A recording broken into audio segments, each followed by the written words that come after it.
All right, so Kingdom Come Deliverance 2 Documentary is out. It came out, I think, yesterday or 2 days ago. We're gonna go ahead and react to it on live stream. I'm also recording it. And the recording of this reaction is gonna go up on my Twitch VODs YouTube channel, and I will put it within the Kingdom Come Deliverance 2 playlist. All right, let's go ahead and take a look at this.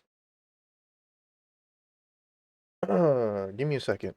I gotta look at something. Okay. Let's go. It's quiet here today. This one is going to be awesome. They can smell bullshit. It was still kept very, very in secret. Warhorse, it leaked. Bastards. Kingdom Come Deliverance released in 2018 to a generally positive acclaim. Even though the game had its technical issues, the adventures of Henry of Skalitz proved to be something unique in the gaming industry.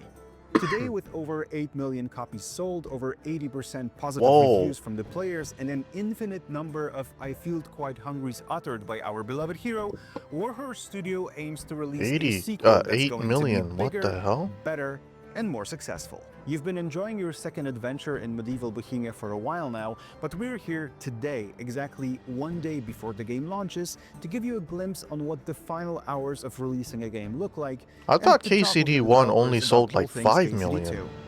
This Damn. is the final countdown.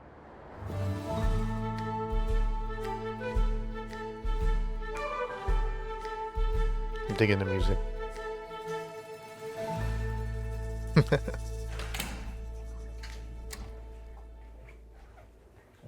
Hi. Hi Hello, welcome to Warhorse. How can I help you? there. I'm with the media. We're supposed to be recording with you guys today. Oh, yes. No, we've been expecting you. If you wait here, my friend will be with you in just a second. Can I get you anything in the meantime? Water, coffee, bathhouse services, maybe? Okay. Thank you. Just wait right there. Hi, I'm Tom. Hi. Nice to meet you. Nice to meet you too. Shall we do this? Yeah, please follow me. Great. Thank you. Tom, listen. The guy at the reception. Do I know him from somewhere? No, he's just got one of those faces. What do you do at Warhorse? Oh, you know, this and that. Yeah, no shit. So, I like the editing so far. here we are. But wait. Where is everyone? Guys, you are in for a treat. Oh yeah. This song, dude.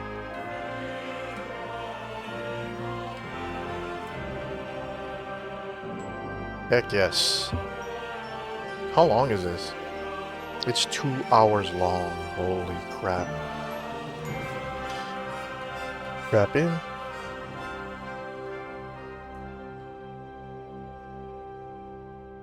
Whoa. Before we can talk about the present, we need to take a step back into the past.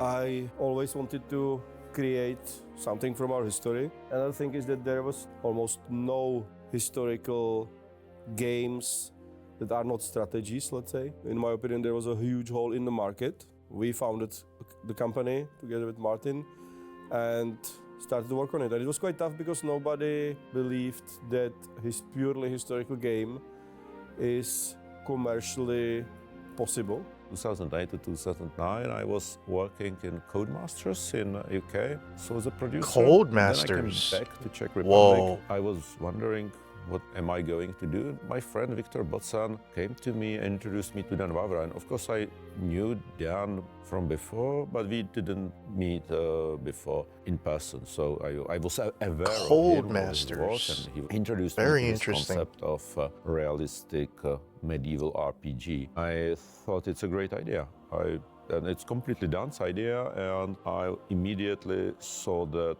it's going to work. It's the kind of game I would like to play, and that really nobody did anything even remotely similar before. It was a quite tough start at the beginning because we had to find money not the traditional way.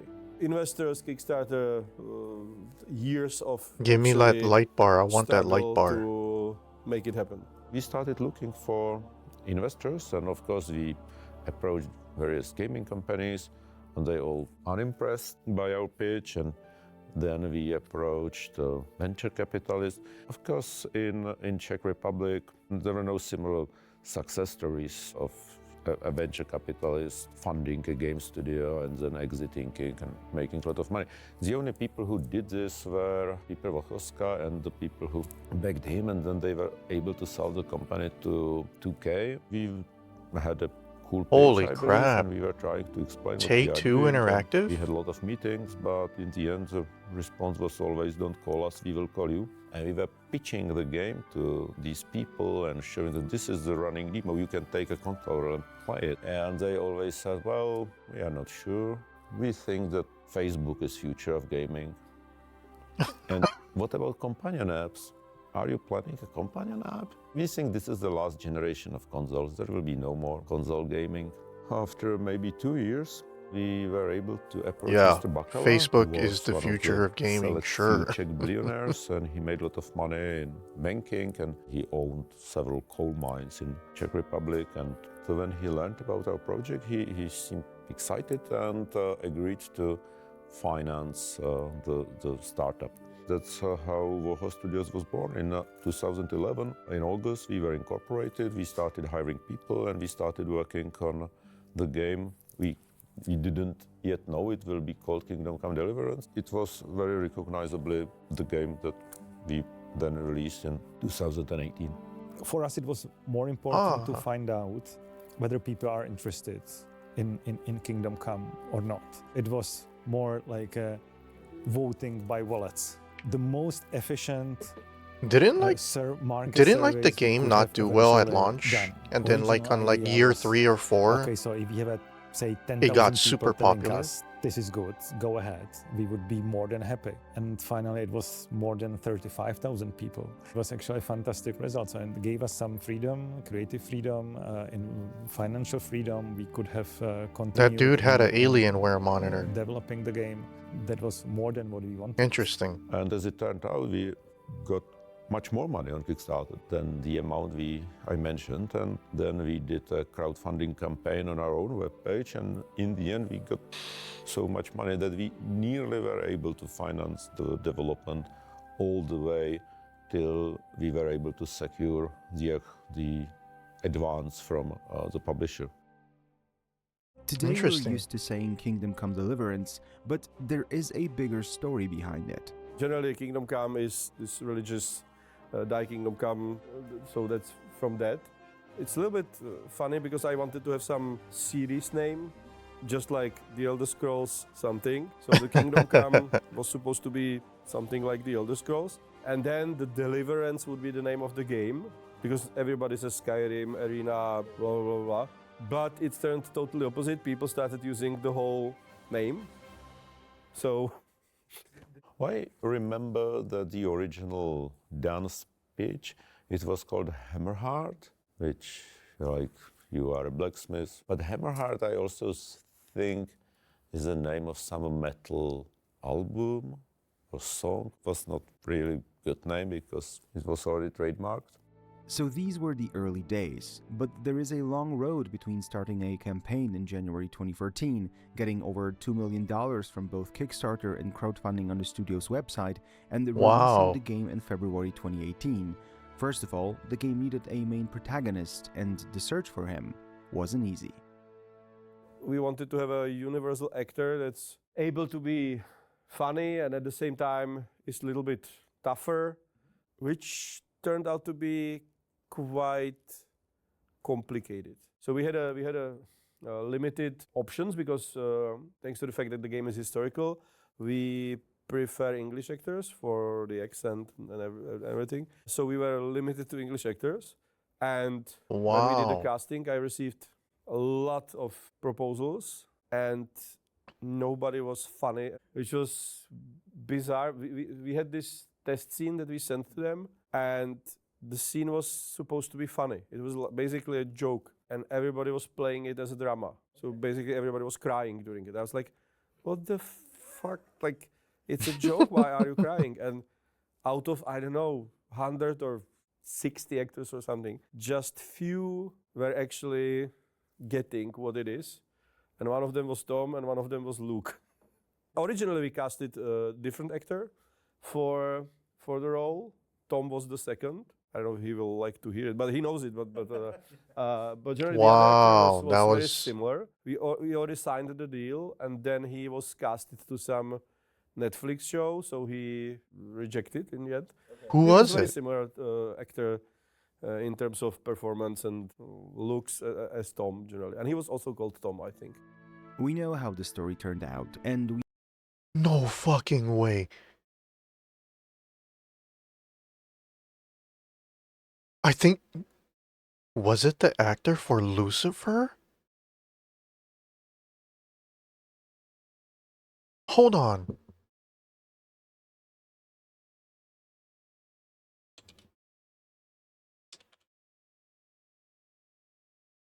Was it this guy? Was it Tom Ellis?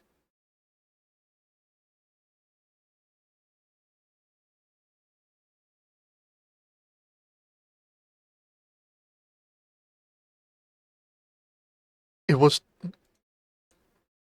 He's the only actor I can think of with the name Tom as well. Wow. Anyway, I digress. Carry on. we have Tom McKay as the lead and Luke Dale playing Hans Capon. But since they were both in the running for the role of Henry, what made Dan not choose the other way around? At the time he was very young and very unexperienced, but literally he was top 3 from the test. My opinion was that he's too edgy for the main character, which probably should be a little bit more universal. So everybody could kind of relate to Luke him being more. edgy. So the studio had the funding, had the story, the cast, and the development went on. But while the release got closer, not everything was straightforward. After we released the first game, it was a huge success, let's say, especially for the small company which we were. So it allowed us to have a little bit more resources to make another one. I don't know if we managed to establish a new genre, but maybe we did. At least we proven that it's possible and that there's a demand for such thing. I only played through KCD1 like twice. Games, let's say. This was rather stressful release, you know. And I played through compared to KCD2 like 4 times. Now experiencing, so we I need to go we back have to the something first game. compare. That was pretty tough, you know. Indeed, couple of days before the actual release, in February 2018, we had some signals from Steam, like from the application. Oh, okay, geez, it's picking up, you know, it's getting better and better. So it will fly, but to the very last minute, you know, we were unsure. As much as we expected or wanted to expect or maybe wished that this will be a success, we didn't know. The overriding feeling was we did it, we managed to do it, we really finished it. And there were, of course, there were moments when it seemed like a very distant goal and we were not sure if we are going to be able to finish it at all. Especially on the technical side, the KCD1 didn't run perfectly on the then console generation, but it did run and you could play it, and that's no small feat.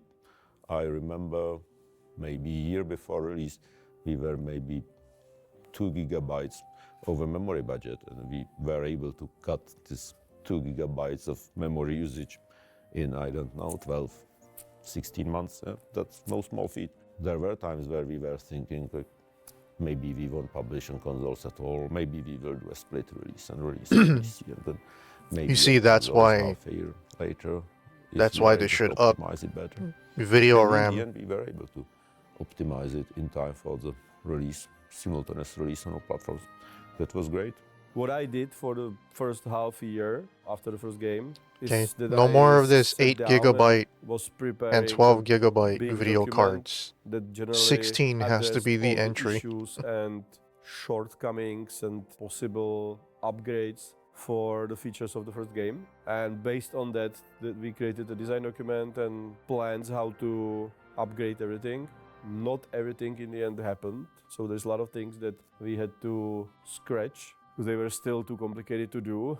But generally that was the goal from the beginning. So it took me a lot of time and effort to decide what to do with the mechanics and stuff from the first game, how to make it better. We were finishing KCD1, we transformed from this really small and medium-sized studio into a big studio, but we still were very lean, especially on the production side.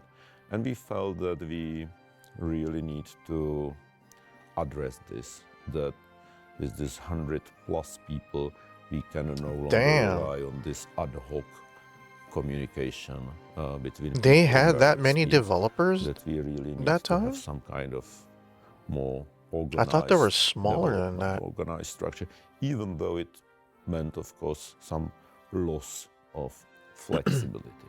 After finishing the first game, the studio started looking ahead at what can be improved, not only in terms of ideas for the game, but also in the whole process of actually making it. For example, the pipeline for the cutscenes was already done, and we now can focus on improving the pipeline so it's more effective and the result is better, right? The second thing is that I was able to hire much more people just for the cutscenes. By the end, we had 12 cinematics, which is almost like triple the size of the original team. Third big difference is that we did some significant updates in the motion capture as well. We implemented performance capture. We had quite a bigger stage to record the cutscenes in. Even though it doesn't seem like that, the stage is still quite small. Believe me, it's much bigger than the original one that we had in previous offices. All the characters models were remodeled again because we had, for the second game, the technical standards are much higher than for the first one. Oh yeah, so, yes, we for had sure, to big remodel almost everything. There are a couple tracks where I used. You know what's kind of funny is I wanted to use it in the first installment. the graphics is way better in Kingdom Come 2, but it runs better than Kingdom Come 1. And again, I used solo vocal, female vocal, which was again sung by my wife, which sounds like a nepotism, and maybe it is. Actually, I don't know if she was ever getting paid. But anyway, the thing is, she's a wonderful professional musician, and if you have somebody like that at home and she is willing to come at 10 p.m. into your office and record something because she's a brilliant singer, that helps a lot. Actually, players know her from the DLC number 3. She sung there the Diabliczko, the song. Yeah, so this voice is coming back. Only in a couple of situations, but yeah, that's like where it fits very nicely and it brings an extra emotion to the cutscene. For Kingdom Come Deliverance 1, you had this huge obligation and low expectations. And in KCD2, the expectations are high because of the success of the first game. Obviously, everybody else is expecting. That is a gross understatement. Like, it was gargantuan. We spent maybe twice as much man-months developing KCD2, so all this effort had to be Sameen, and it should translate to one of my favorite sales, outposts, more happy players. So the expectations are much higher. And this obligation or responsibility, or however we want to call it, are different. The first game for us was really do or die. We were a private company owned by an investor. We had no track record. We had nothing to fall back on. If KCD1 flopped, that would be the end of it. There was absolutely no doubt about it that would be the end of it. Nobody would even buy the That certainly is a huge risk. Buy Damn. the IP. If the game was unsuccessful, why would anyone?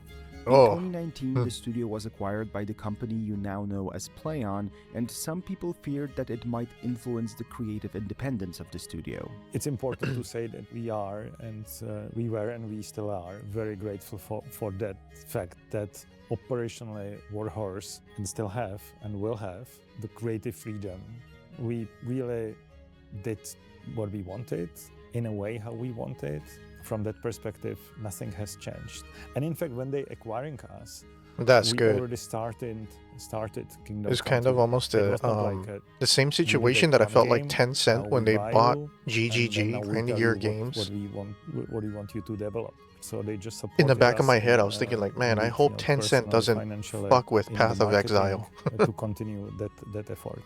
But within the studio, really nothing has changed. I mean, a lot of things has changed, but it was things we wanted to change by ourselves after finishing KCD1.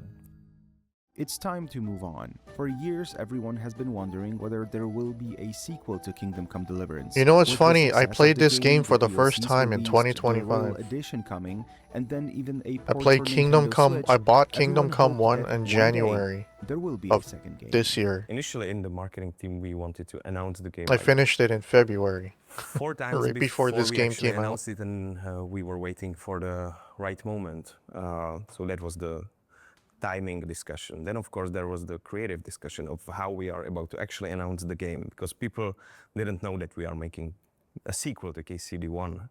So it was a secret, and we kept it a secret for the entire production of KCD2 from 2019. There were speculations, of course, but Wow. and we knew that everybody wants that we are making KCD2, and it was really funny reading the Reddit threads where people were like, if they are making anything else, we'll torch their building and stuff like that. So we had to work with that as well.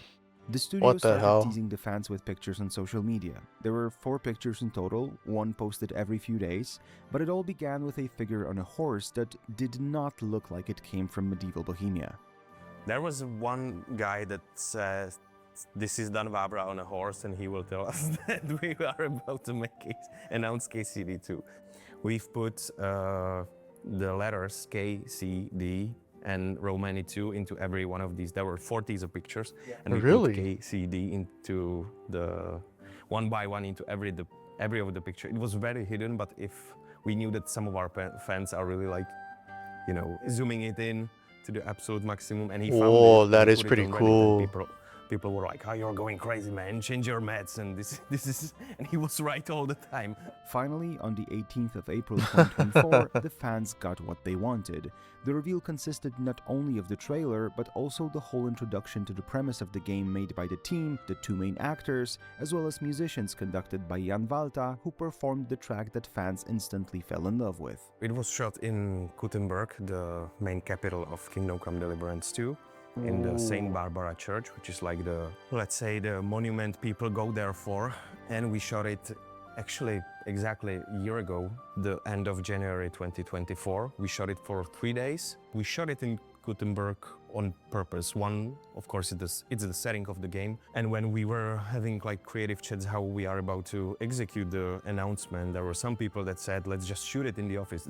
It will be easier and it won't be as expensive, but where would the fun be, right? I think that's what made the whole thing special, sort Go of like having grand. this conceptual Go setting grand. and starting it in Gutenberg with the mysterious rider, and then having the orchestra in the cathedral. It's like such a unique setting that we haven't seen anything like that in game reveals before. Originally, this Saint Barbara theme was meant to be played around the Saint Barbara church, which is built like next to the magnificent walls of the Gutenberg town. So I wanted to give it the grace and the gloriousness as it is now. But the thing is, you know, we are 1403. Church of St. Barbara back then was like maybe 2 meters high, maybe less, because it was still under construction. And because of the war, you know, the building was stuck. It was a working site. Wow. It was not that glorious as now it is. I already had the theme, and it looked like it's actually quite cool. I liked it. So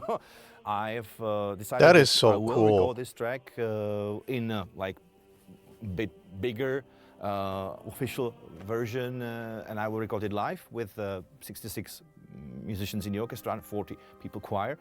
It was supposed to be Wow. one of like 6, maybe 7 tracks you hear when the music, when the game starts. You start the build, you know, and you see the main menu, and some music starts, you know. I actually maybe had originally 1 or 2 other candidates for that. No, no, no, But no. then You there is picked the this perfect guy one.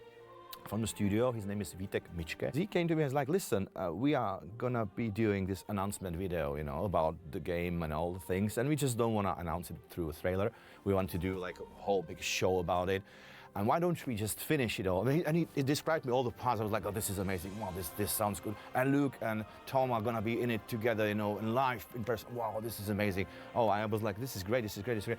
And then he said like, well, what do you say if we would just finish it all, you know, with your Saint Barbara theme? I was like, yeah. So I really didn't expect that.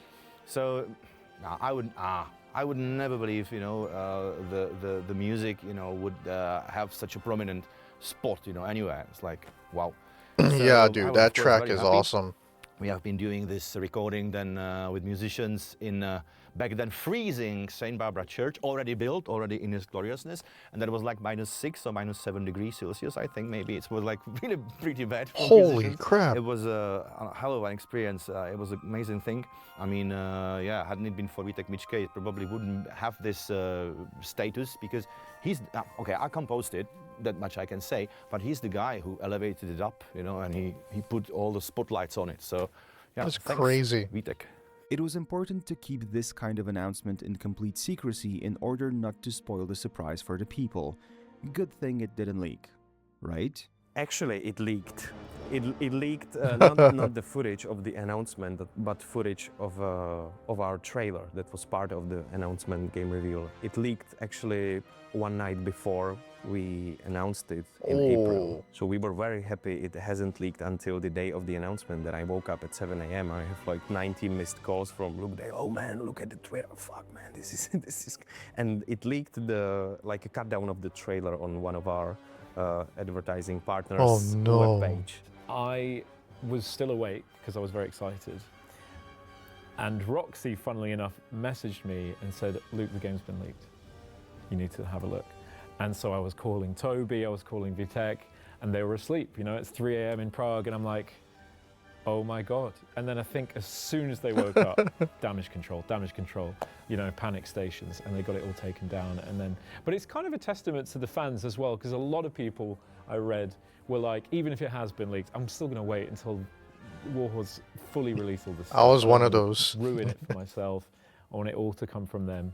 And if you do that as a fan, it's for the best, because you get it properly. So we had to kill every single Facebook post and Reddit post throughout the day, so it wouldn't spread, and it didn't, which is because we knew it would completely ruin the surprise. The whole intro with Tom and Luke meeting, it would be ruined. I'd been shown it, and I was like, this is something else. You know, this is crazy. This is, I mean, I think other studios could learn a lot from what Warhorse did. You know, you could feel the passion behind it and why projecting the game upon the halls of St. Barbara.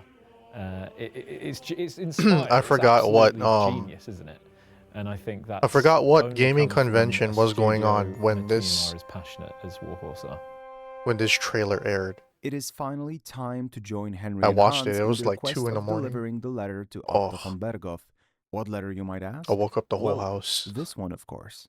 We, by the will of God, lords and nobles of the Kingdom of Bohemia, and likewise His Grace Margrave Jobst of Luxembourg, Elector of Brandenburg, hereby send you, Sir Otto, Lord von Berghoff, and Royal Chamberlain, our respectful greetings. It is surely as clear to you as it is to us that our beloved kingdom has descended into a deplorable state of unrest, lawlessness, Heck and yes. hostilities, casting a regrettable shadow over the legacy of our late revered Emperor Charles IV. Eternal glory to his name.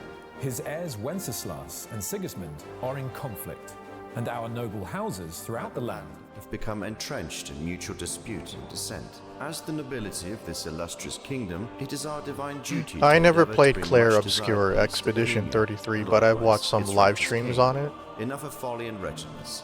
Let us now unite And our it noble looks like a houses in really, seeking really to good make game. amends, punish the sinners as befits.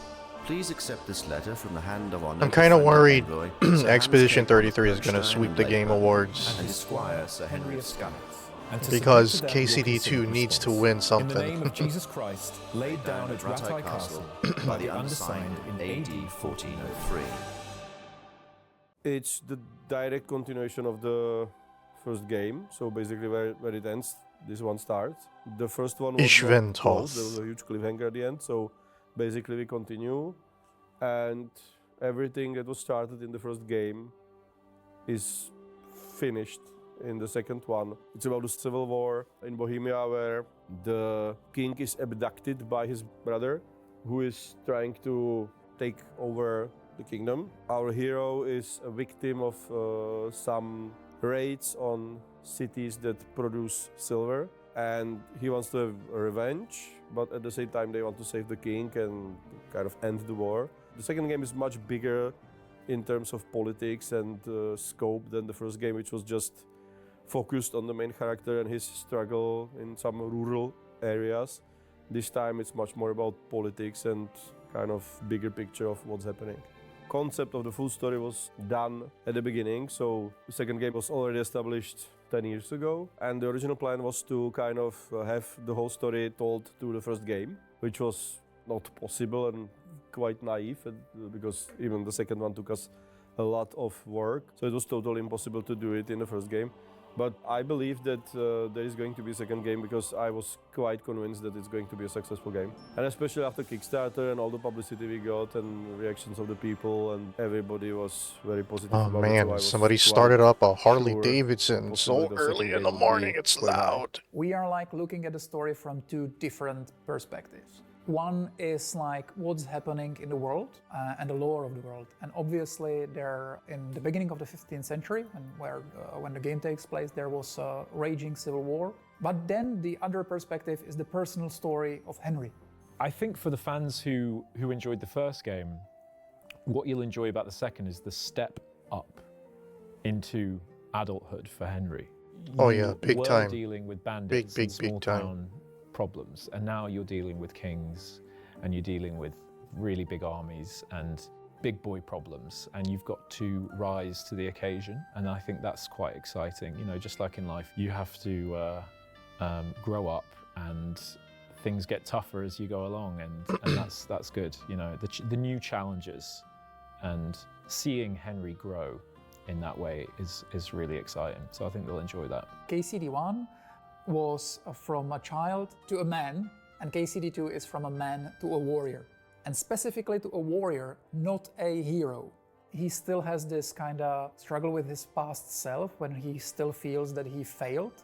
You know, his parents died in the first game, and he still kind of feels that he Hey, Warhorse, should have been braver. can you In his humble optimize way, he's trying to this prove game himself. for He's AMD trying to do GPUs, good, please? or at least to not, you know, do too much evil.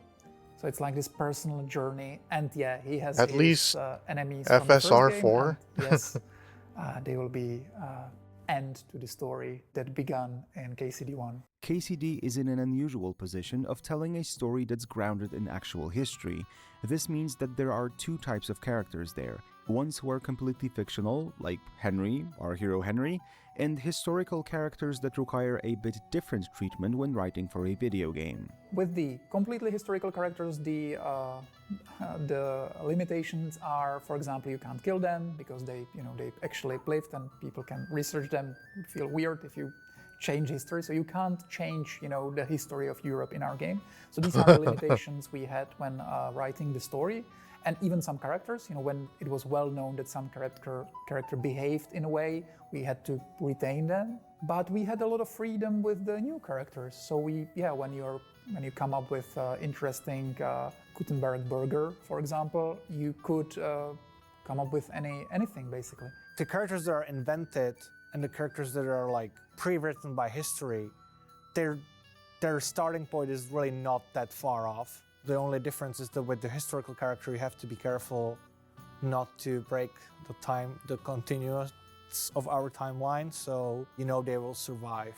The Ratzig will survive because he will die in 1412 when a mob of angry monks will trample him to death because of a tax issue. Damn. Outlets. There's some Holy debate shit. where he died and how he died. In terms of like character biography, I think Mark Art is the only one where we maybe did something which was better for the story, but it was not completely historically accurate. One thing that is very unique Really? for Warhorse is their approach to designing a How did game. Mark It's often von very Awitz hardcore die and then? old school in its design, and I think it's safe to say that Warhorse does things that not many studios are willing to That was risk. The combination of like this, almost an old school RPG with the open So world is something Radzik that not many dies people because do. As people you said, you know, even action games nowadays do some form of open I'm world. reeling Even the by new that. Doom game that was just announced, like, you know, announced that you will be able to, you know, explore and find tidbits. So basically every bigger game has some sense of open world. But in Kingdom Come, really, it is the sense that the open world isn't some addition. It's like integral part of the experience. We kind of felt that the type of game that KCD1 was the type of game we want to make. We just wanted to make a better, more mature, more polished product. So that's basically what KCD2 Open World should feel. It should, you know, it should feel more, all the animations are better, or the behavior and AI is better.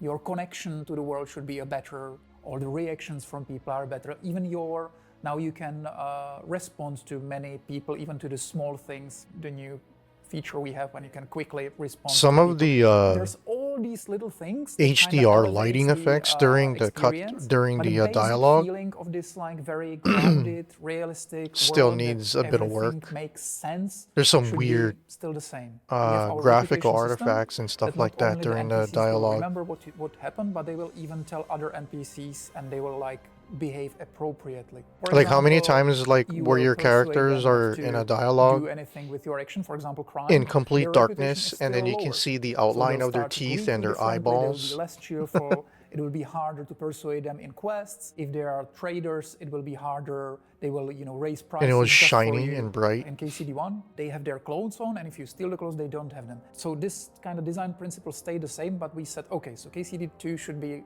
bigger, better, more polished. And so how can we do more with this? Now, for example, not only can you steal the clothes from the NPCs, but you can also give them clothes. If you like drop clothes, or if you like give clothes to their chests, and if it fits their presets and is more expensive, they will actually wear that thing. And if it fits him, he will wear it. And if it doesn't fit him, he will stash it in his chest. But his chest is used by more people. So if it doesn't fit his preset, his clothing preset, but it does fit the preset of somebody from his family, he will take it from the chest and wear it. And these are the small things that most of the studios I would didn't say, know "No, that. guys, cut it. This is too complex, it would introduce bugs, don't do it." But for us, the living open world is so important that we do even I did these not know little that. crazy I gotta go things. test that then. Crazy things might be a bit of an understatement in this case, especially when you consider that KCD2 has a reputation system that influences how NPCs treat you, but there's also a second system that works in parallel. And the other system is angriness, and that's when you do things in a region, bad things, for example, if you steal or kill, but nobody ever sees you, so nobody connects it with you, your reputation never goes down, the angriness nevertheless goes up, and that means new guards will roam the region, even the common people will start to arm themselves. It feels like your actions in the games have like logical, you know, outcomes. Since the game takes place in real-life locations, this proves to be an additional challenge when designing the game. KCD is a little different from other games in regard that, you know, the authenticity and historical accuracy is really important for us. So all the locations, all the height I need maps, to test the all maps, these everything out. is, you know, derived from real locations. But what we sometimes do, that we cut boring places from these all four of locations, my and we kinda playthrough, squeeze the Henry important was a locations good more boy. closer together. I gotta play So bad we boy need to put them Henry. closer, because in reality it's few kilometers and you will want to walk few kilometers in the game. But this condensation brings a lot of problems, like the height levels will change. We need to get the level from all the possible angles and try to find a balance between the condensation and the believability of the world. But if you look closer, then everything is changed and not much left unchanged from KCD. All the vegetation is improved, recolored, retextured, upscaled. Terrain textures are completely new. All the houses, all the buildings are very new. It might look the same because it's the same medieval time, but it's completely brand new. Whenever you design a sequel and you introduce Yeah. changes to core mechanics, there is a conversation about how it changes things that players are used to. First information about changes to combat suggested that it might get easier in the second game. Is it though? I don't think it's easier, because even KCD1, it's definitely harder than, both of those games are definitely harder than most of the really casual experiences from other games, so it is harder. It depends on how you define difficulty, because you're right that it's way easier to fight against many opponents, but it's easier because the controls are less clunky. But this kind of difficulty is not something you want to have in your game. In this regard, it is easier to get into it, it's easier to control the thing, but it's not easier to do the most intricate combos in the game. It's not easier to do, it's actually way harder to do master strikes now than it was in the first game. In KCD1, you were nobody. We were just telling you, this is the story that happens around you, and if it didn't happen, you will just, live your peaceful life in the village probably, and you would never need to hold a sword, but now you have to. So the combat was difficult because it was difficult for your character. And when you learned combat, it would be a little bit easy, but still quite realistic, because we want to tell you that the world around you is dangerous, that you will die if you will be careless. And for the KCD2, we say you have already something behind you, the KCD1. You have fought in battles, you needed to kill a lot of people to survive.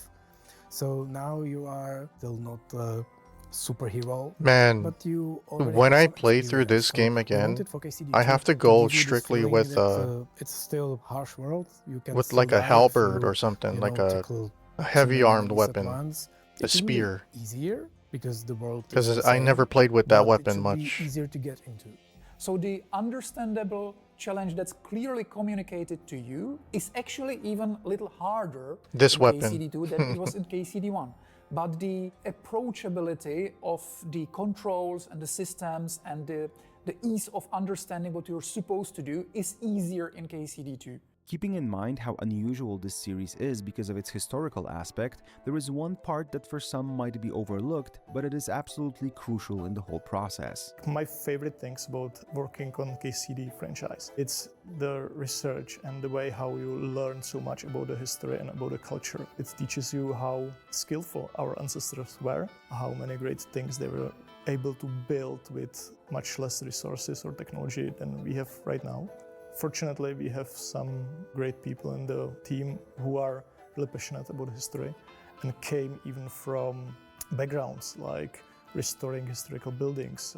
So they really knew the physical part of it. So it's not just virtual research. You go into the places, touch the stones, see how things works and how they were built. We couldn't really say what we are using it for, because all of the title, plot, everything was still kept very, very in secret. So I had to base on what we did before, and people were a bit suspicious because why you need right now information about Castle and Trotsky when you've done it about Posazawi. So I had to come up with some additional information why we wanted for comparison studies and blah blah blah and extensions and so on.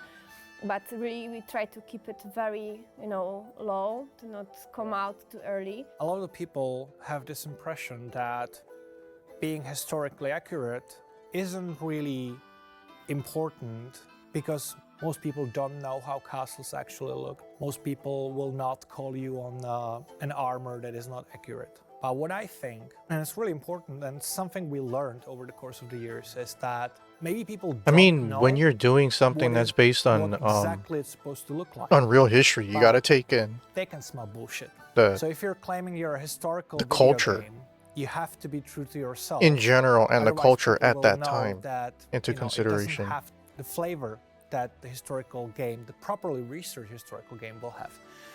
Even though, there's some limits to what we can do and how far we can go into sort of recreating the world. In the first game, I remember some guy on the forums told us, chicken or hens didn't have this color because he was an expert in chicken breeds in 15th century. And this is exactly what I told in the beginning, like no one in the world knows this, only this one person, and almost no one will like scrutinize this. But if a lot of these like misconceptions amount, even if you don't know, there's gonna be something, some details or some symbolism that you can pick up and you can be like, oh, it doesn't feel real.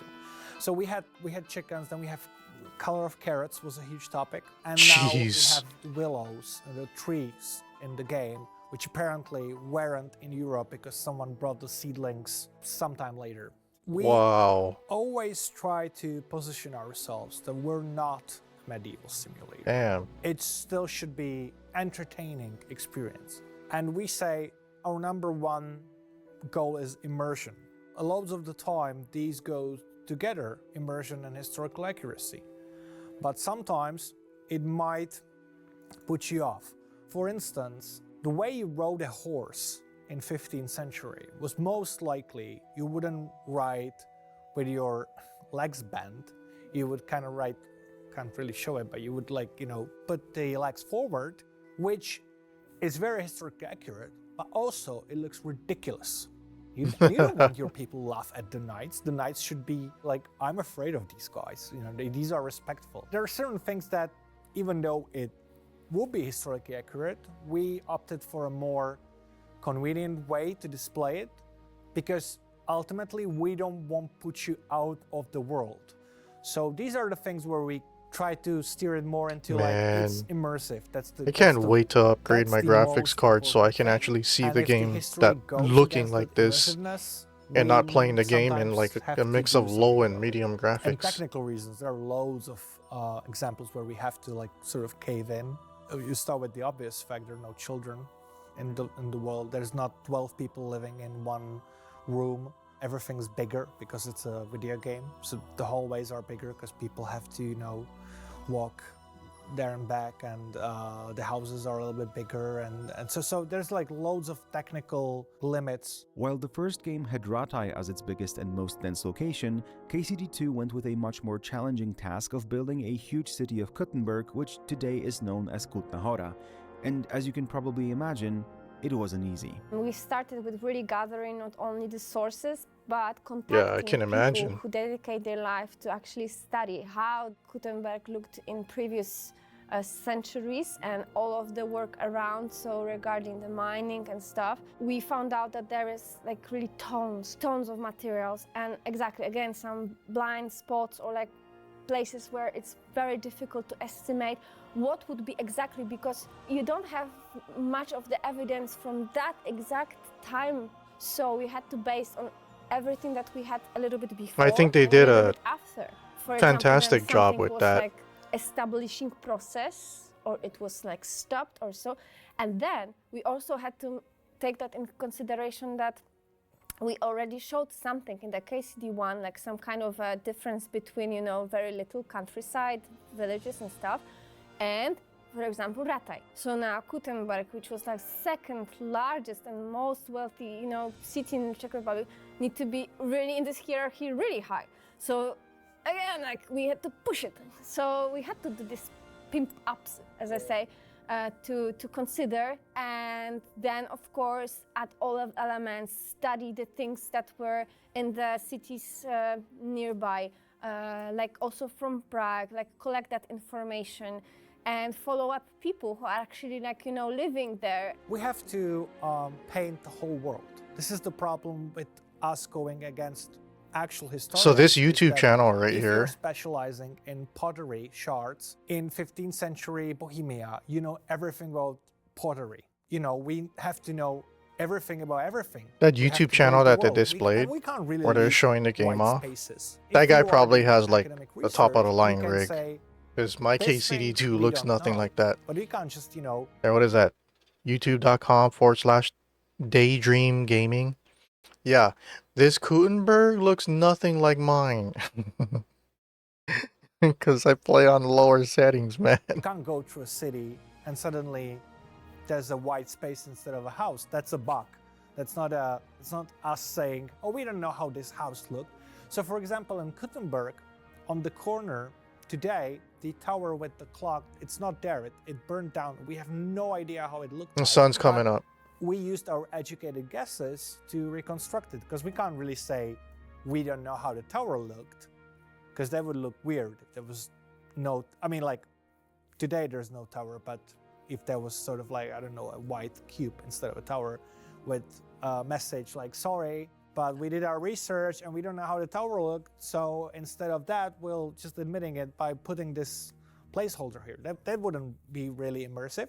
One thing is to creating this historical city, which is really great experience on its own, but we still need to make sure it's city which works in the Are game. they in here We are like not creating, graphics this mods for this game zoo yet? or some theme park or something. Like We are sweet still in the effects game. type of So things? We needed to Or LUTs? rethink so many things, even the things how you navigate through the city, where you can go, where you cannot. Some gameplay mechanics like the crime system, the stealth. So, for example, if you want to rob someone's house, you need to these escape roads from the houses. And creating the historical city was the first part of the job. The rest of work was to make sure it still looks as we wanted, but at the same time it feels great to just explore it as the player. Having a son of a blacksmith in a game meant that we obviously expected to be able to take on the role of a blacksmith. Hell However, yeah. The first game did not have that option, so it was obvious that the sequel needs to tackle this idea. Dude, So we always Warhorse. wanted to do Warhorse. that, We and need in more KCD2 finally had the option weapons. and time and resources to really do that. So when that We need decision more was made, swords. We need started more thinking about powerful how to do that. swords. We researched how swords are made, how they were Like imagine how they were having like made in history. 10 We, researched Sword a of lot, Saint we talked Victor's to or many something like people, that. And then we were trying to come up with a way how to make Or this another complicated sword process that's not too just as long, powerful because, or gameplay-wise, it or needs more to be powerful kinda short, so you will still than Sir enjoy doing Radzig's it, sword. and to feel it That'd be as sick. tactile as possible. There was always this design principle in Kingdom Come that everything should feel tactile. That's, by the way, the reason, for example, when you're opening a door, for example, Henry really touches the door. When you're picking up things, Henry really touches the things. We're discussing how to implement some UI to help you with the process, but in the end, we hopefully successfully managed to give you all the information you need just from the minigames. So, for example, when you're bashing the sword, the sound of the impact, the sparks, the Henry's whistling, these things are all there to like communicate to you how well you're doing, because we really basically we don't want to show UI unless absolutely necessary. We want you to gain all the information from the game. I think they But back nailed it then, there was for the even most a part. discussion whether there should be Although another there'll part be of the like some minigame where you anvils actually where add the crossguard and the go weapon that after you're it. sharpening But or the it weapon was that you're really forging goes difficult into the and anvil not and then it really just looks awkward. fun to play with. That's But not other than that, I something, think they nailed it. The blacksmith back there actually did. So there would be only like attaching it to the sword, and that would be kind of different, or it would create like enormous, almost infinite amount of variations. So we scrapped it. But other than that, the minigame always was planned to be like this. In the end, this comes from it. If you would isolate it, it would be, I would say, pretty weird experience, but within the context of the game, we think it works good. Both Kingdom Come games have phenomenal soundtracks, and there are two men who are responsible for how the world of 1403 Bohemia came to life in terms of music. It's not just like to create a lot of music, just for clarity, there is over 10 hours of music in Kingdom Come Deliverance 2. Over 9 hours were composed by me, and the rest was composed by my colleague Anna Sporka, who focused mainly on things like, pop music, bath music, and that kind of stuff. And yeah, he has one particular The very good stuff. banger, from a pub, kind of a pub song, and also music for fist fights. So that's like for him. And I've done the rest, which is the symphony orchestra stuff. You would say like the big stuff. That's one thing. There is like over 10 hours of Jesus. music in the game, and it's 400 tracks, 400. Whoa. So that's a lot, compared to like what would be like normally like 50, 60 cues in the film, maybe 70. God If there's damn. One thing which rules the music for me in KCD2, it's I didn't know that there was that much music in this and game. our main character. I mean, I And assumed that in it was Deliverance like 1, it's maybe like a boy becoming a 3.5 man. hours Deliverance worth of 2, it's music, like man not becoming 10. a hero. Jesus. Not a hero. he can also be a bad person, but still somebody who matters, you know, whose action matters, you know, somebody who can really decide and he can stand for himself and for the others. And that's a huge step in his life, and that's a huge step in the story, which changes the tone, particularly in the Gutenberg part of the story, but it already starts at the Drosecko part. It's also about the problems our characters are solving, you know, like what are we talking about now? It's not anymore like a, you know, small quarrel of some local landlords or something. It's much bigger than that, you know, you actually become a part of really historic events, you know, you are changing the course of things for kings and maybe emperors and whole countries. Same as KCD2, overall, the KCD2 music should be bigger, better, and more mature, and that's maybe the more Dude, mature we is need the a most DLC important for word. It wouldn't work with this Captain new Thomas, genre, with this man. new big story, with this, you know, new epicness of it all. And second, I would say it would be like cheating players. It's a new game, so many new characters, so many new things, you know, so many. Dude, new I was so features, pissed it off deserves when brand new music. With at the end of the one, game maybe two you get to exceptions, there is see no Mark single von music Awitz in his which we would deathbed. use, like we would take the same Then when music you come from back the Kingdom next Come 1 day, and we would use it again.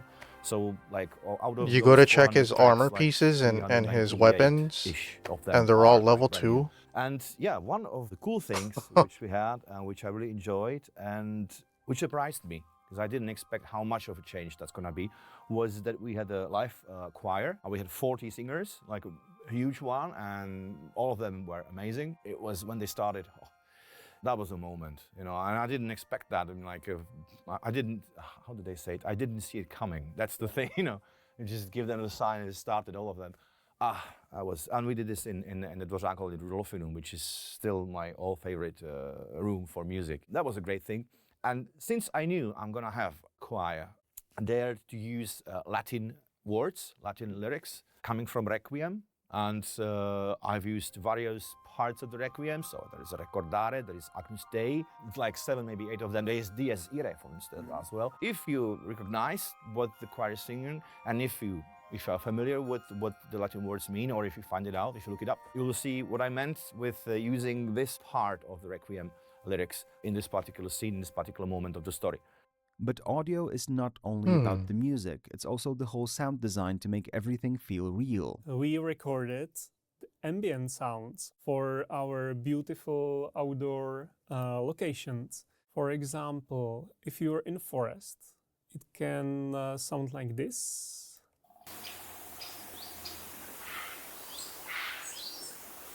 Nice quiet atmosphere, not much stuff going on here, but it's very peaceful.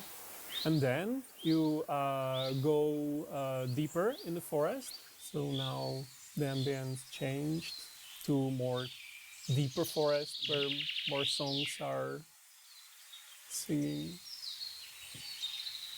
The rain can start. Over this sound, Damn. the rain sound plays over, so you hear like the drops hitting branches and leaves. What And then software is this that he's using for sound it engineering? stops raining. And for a bit, you can hear like the sustain of the rain inside the forest. So even this atmosphere slightly goes away and goes back to normal. Instead of just crossfading through rain and forest sound, we have these really cool transitions which should be immersive, really immersive for the players. We recorded all the ambiences in 4 channels. Rather than just stereo sound, which would be like fixed left and right. Yeah. Instead, the whole ambience rotates and moves around the player as you move around as well. Okay. So it feels more alive. There are, Damn. of course, real-life sounds recorded by the team, but sometimes what sounds very Was it real like that for might actually be KCD1 an as well? artificial Or creation was that cleverly something that they made by the learned sound and engineers. incorporated for KCD2? And the second thing is that the videos you see here might not be the latest ones, so they are just for the working purposes. So, and not only plate armor, we can also modulate different sounds. For example, chain armor.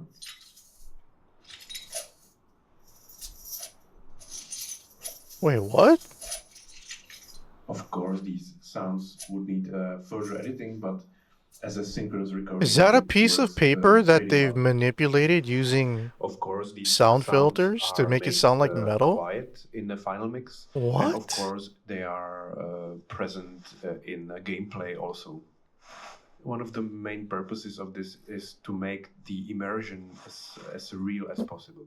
I had to record underwater fart. I used some bucket filled with water, and I just used empty ketchup bottle, and I made it like this. It was nice, and I just wish I could do more sounds like this, but well, it's just what you can hear is most of the time what the sound is. So, for instance, there's a lot of throwing up in the game, farting, throwing up, all sorts of sounds like this.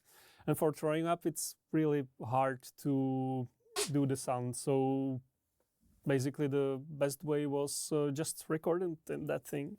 So you get drunk with the team and then you record the sound. Yeah, maybe add some layers of the material falling to some ground, and yeah, and you're there. It requires a lot of beers, but... Well, the drinking is the easiest part in this. Yeah, so the sound guys did a great job regarding the Foley's.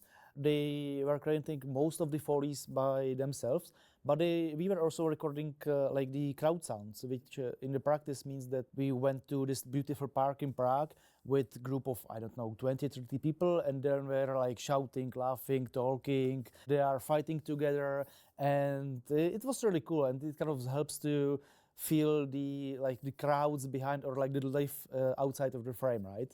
So So they did the same sound, thing with part people of the cutscenes are being that they did for like sometimes when overlooked, they're in the but middle of the I wilderness. really That's enjoy pretty it, cool. and I love it. Here we have the trebuchet sound, starting with wooden layers. So there are quite a lot of them, so there is a different wooden layer here.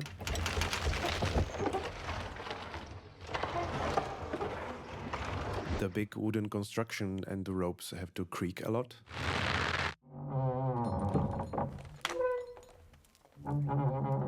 Then we needed to add some airy sounds, some whooshes and flying of the projectile. So the blue regions sound like this.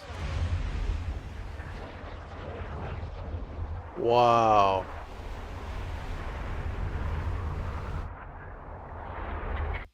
And then there are That's pretty different sick. kinds of impacts and booms and explosions. So let's break them down a little. So here is the first explosion, the stony one, followed by more of the wooden impacts, followed by some falling debris.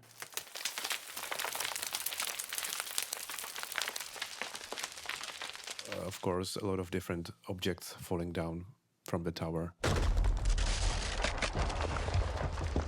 Holy crap, that is so cool. For the falling bridge, there is this dedicated cluster of sounds sounding like this.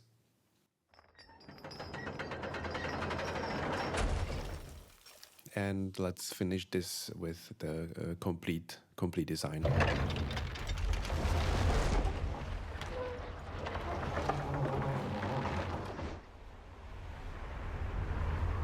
Holy shit, that's... Now that I get to see how they edited and compiled it all together, That is just so awesome. Obviously, the process would not be complete without the work of the animators.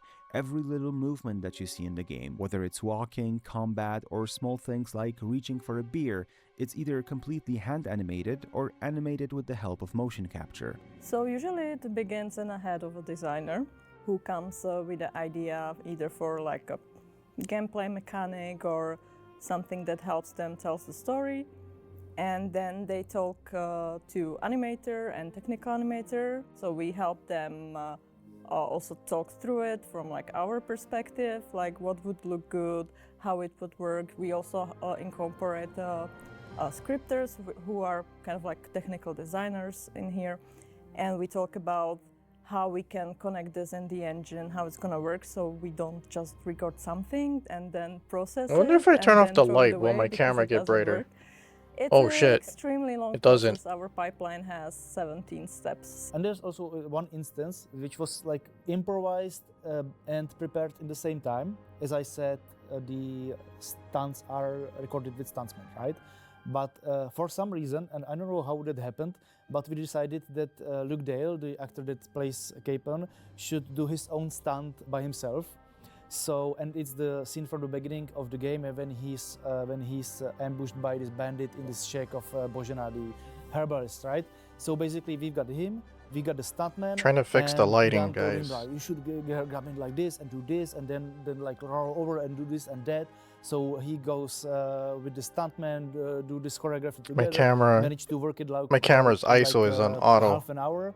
And because the sun we is shoot it, coming and up, it was like one shot scene, right? everything So outside's it wasn't getting possible to brighter, cut but my in the room's middle. getting darker. So basically, in like a half an hour, maybe like 1 hour, they managed to do everything and prepare everything. And in the result, like Luke was doing also his own stunts, and in the end, it looks like quite cool. And even like Okay, it got there we go. some of his charm in the scene as well. Speaking of motion capture and all the shenanigans that happen on the mocap stage, it's important to talk about the cutscenes. The whole process in which the actors play out all the scenes that you then see in cinematics involves much more work than you'd expect. Some of the scenes are written by me, most of them are written by some other people. I read all of them and rewrite them very often. Then we kind of brainstorm how the final scenes and dialogues will look. After we got a script, sometimes kind of like adjusting the script to our kind of working with the cutscene, to our cinematography. So there are some like slight rewrites here and there, but not so much. Basically, the process is the same as in every animated movie, right? We have some pre-production, some previous. Then we sit together and look at the storyboards and think about how it's done, and we change a lot of things. Then we do animatic, which is basically animated storyboard, which already has some almost final length. So Jan Walta can start to prepare music for that scene. This is like approved by the designers and the creative directors, so it's that everybody's on the same page. After that, we have to prepare the shooting itself, which means like doing the shot plan. Then we create here in this place the fake environment, which basically is made out of some tubes and marks on the ground and stuff where everything is, which is very technical, and that's the reason why we have two directors. I am responsible for the acting, and Petr Pekař is responsible for everything else, where people should stand and how should they move, and in order for it to work. It's actually quite straightforward. We've got this head camera rig on your head with some stuff that holds the camera in front of actor's face, and it's recording the performance. So we've got really detailed video recording of actor's performance on set. This is tracked in some software, and then it's later translated to the rig, and after that we are just polishing the expressions and making them like much more fluent. It's also a possibility to change the performance a bit, add some subtleness into the performance that wasn't done before, change the expressions a bit, so we've got like much better basis for this work later in the post-production. The stuff I saw early on was like really funny. Those weird like astronaut face things that we had that were like, so they weren't fully executed at all, and it was really, really kind of basic. So you got a better sense of the landscape, but performance-wise you got nothing because it was these kind of real-time recorded stuff from the headcams. In the first game, all facial animations were animated manually. So basically our animators were recreating the performance based on the references from video cameras from the set, which is like painfully long and tedious, and the result was great for the time that we had and for the technology we had, but still wasn't so naturalistic as we would like to. The shooting itself consists of professional English actors because the cutscenes are recorded in English. When you get to voiceover, it's kind of impossible as the actor to have a handle on everything that's happening in the kind of million iterations of the game, and certainly the million iterations of the choices Henry can make on any given day when you're bouncing around between scenes and quests and scenarios. You can't keep a handle on that. So you sort of have to hand over your brain and your heart and your head to the person that's directing you. For me, that also applied to the motion capture scenes because they weren't shot chronologically. It's still such a big animal that you can't do that. So there's something quite freeing about going, especially with Dan, just going, right, you're the boss, you know how this works, you know what you want it to be. I don't. We have like really raw animatics to work from, but there's nothing like really fully executed for us to imagine. So you just have to hand it over to them and trust them. And there's fortunately a huge amount of trust. For most of the time, we record as much as 1,000 lines per session. One session is 4 hours long. We've developed our own system of recording and delivering those lines to the game, because in the game we have 260,000 lines, and we had to get rid of the manual, tidy work. It's very different from a film. A film you work on for 2 months or whatever if you're lucky, and kind of similar with TV. And then that's it, and you kind of wrap it up and go, right, I can move on. And it was all kind of in this box, and you go, right, that's tied up. But with this, you keep coming back for years, and you have to rely on the team to tell you where you are, what are the circumstances, what are the stakes. And of course, they're working on it every day. We're not. So they're brilliant at just putting you in that headspace. That's crazy. Letting you get on with it. So we've got English actors, Czech actors that are helping us with non-speaking characters and stuntmen, and sometimes like we as cinematics are recording some things by ourselves as well. Where there are like 2 armies clashing together, we couldn't record it in one go. So we have to separate it to like segments and small skirmishes and then putting it all together. So we are putting this all together, recording it, and then editing it. That means choosing the correct animations, designing the cameras, designing the camera movements, creating the editing, cinematic lighting and particles, effects, etc., etc.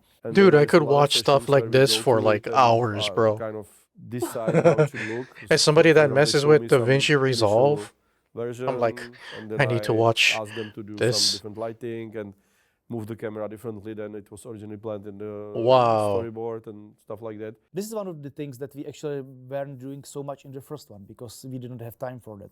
There were like lots of miscommunications there, and some of the scenes has to be reshot because we didn't kind of understand each other regarding the concept of the scene, right? In the second one, we strictly did concept and previous for every cutscene, so everybody's like, yeah, this is it, this is the scene, this is the music, this is the editing, this is the pacing, this is the mood, this is the atmosphere. We had 2 sound designers just for the cutscenes, and they are doing nothing else than just doing sound effects for the cutscenes. This is something that I'm really proud of, and I wasn't doing it myself, it was our sound team, but they really managed to do a great job. At the beginning we sat and when we said how do we want to approach the cutscenes regarding the atmosphere and effects and realism/realization, we were on the same page, so we started doing it, and after that they created just this like beautiful living layers of sounds, natural sound, atmospheric sounds, but still with like this nice amount of cinematic effects that makes the cutscenes sound interesting but still realistic. It's like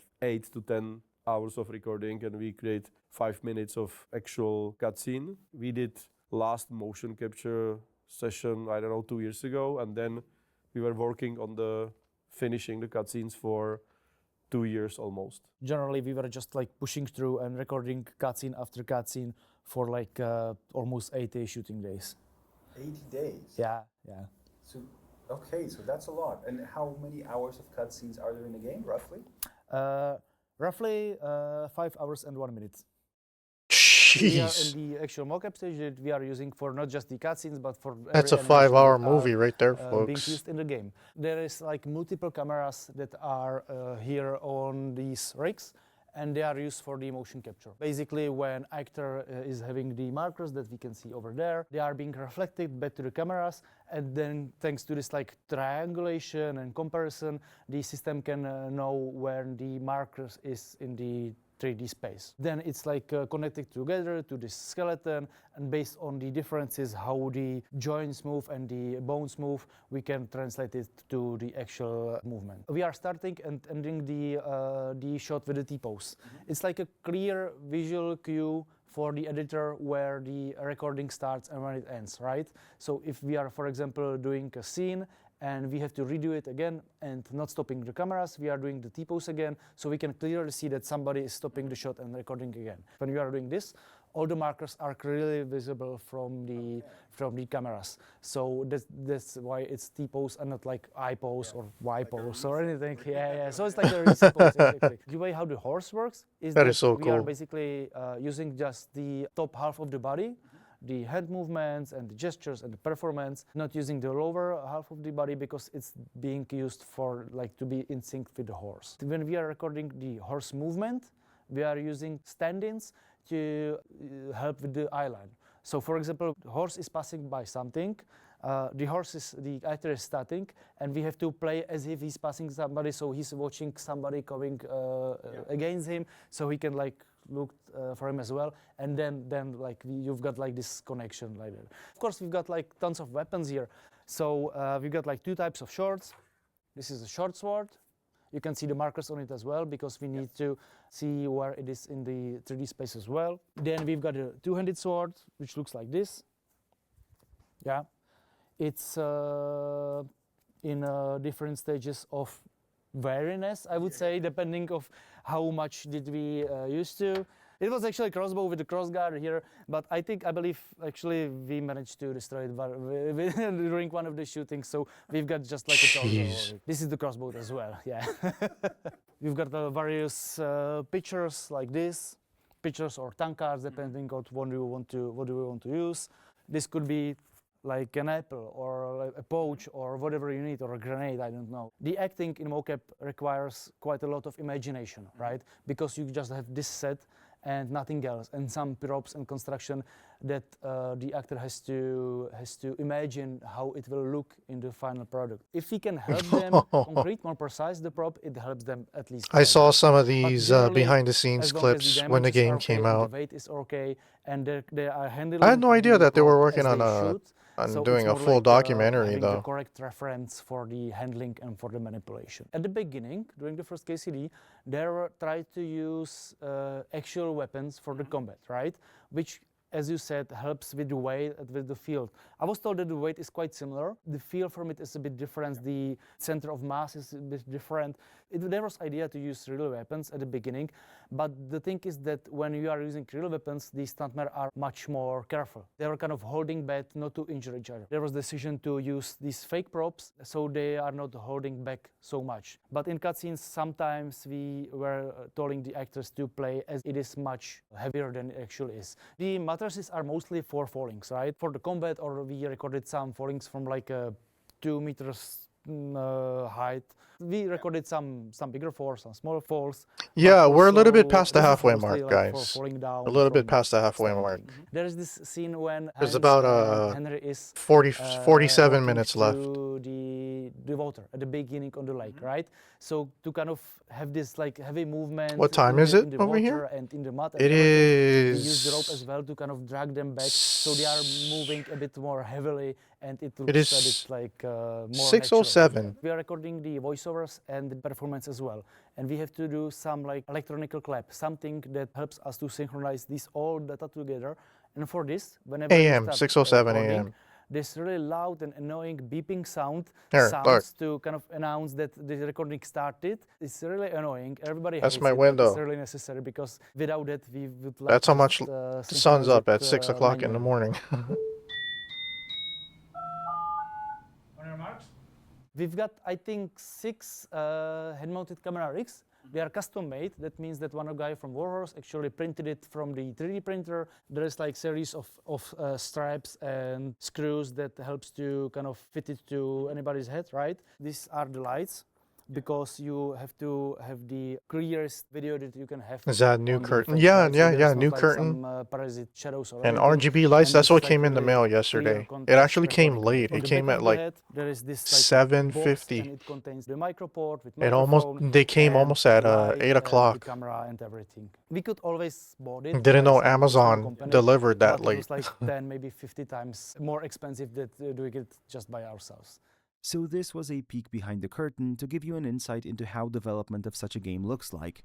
We need to move on though, because on the 3rd of February, just one day before you got to play the game for the first time, Warhorse was getting ready to celebrate. We have this thing in the studio that we do the release party the night before the release of the game. The reason is simple, so that we, no matter what, have a great party, no matter if the scores are good or bad. So just like this is the end in a way. However, this time around, I messed up somehow and put the embargo time, because this time we sent the review code a month before release. Now the day one patch is a week before day one, so everything is moved forward, as same as the embargo, which is now on 5 p.m. the day when the time when the party starts. So everyone will know by the time they arrive. But again, positively nervous, should be fine. And at 5 p.m. everyone in the studio is hopefully in their Uber or cars or on That the must have been metro, whatever, nerve-wracking. on the phone, but going to the release party, because I think that's they deserve it, and they did an awesome hell of a job that now culminates in this huge party.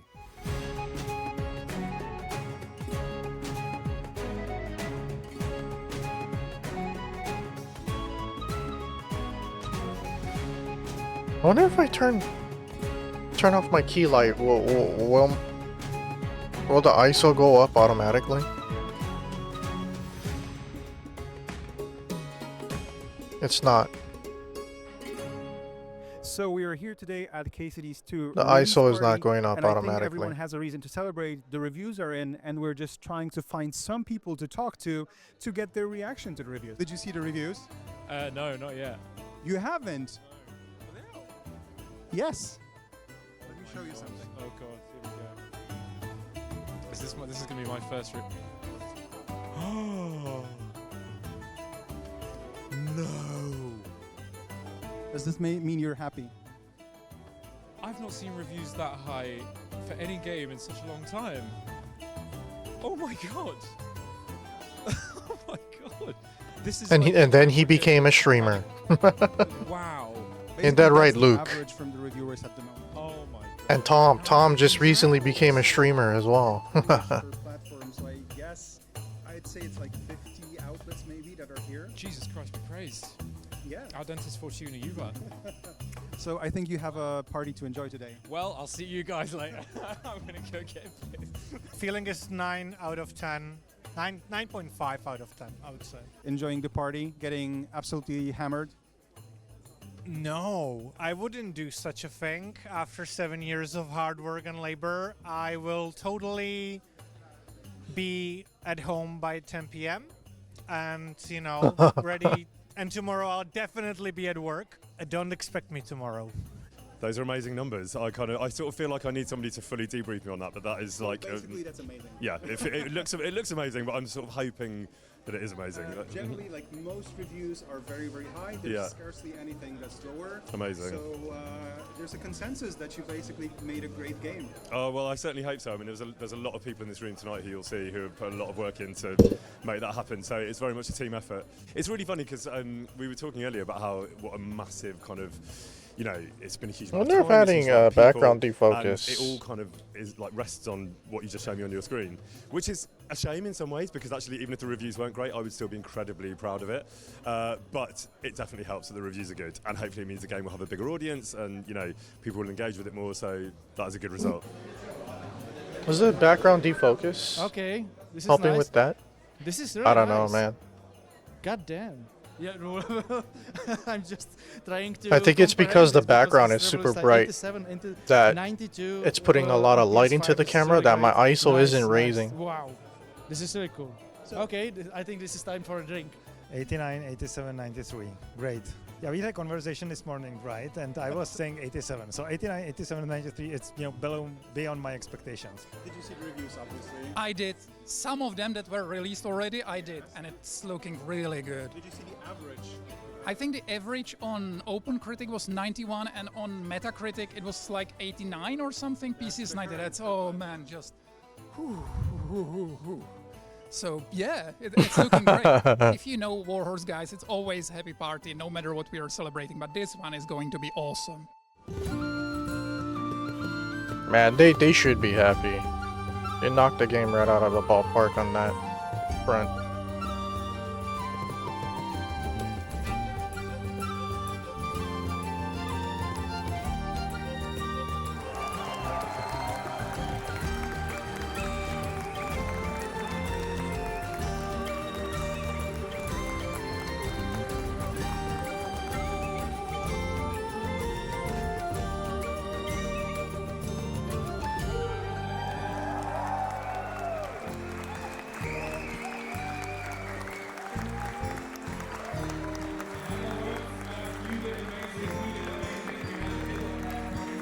Wow.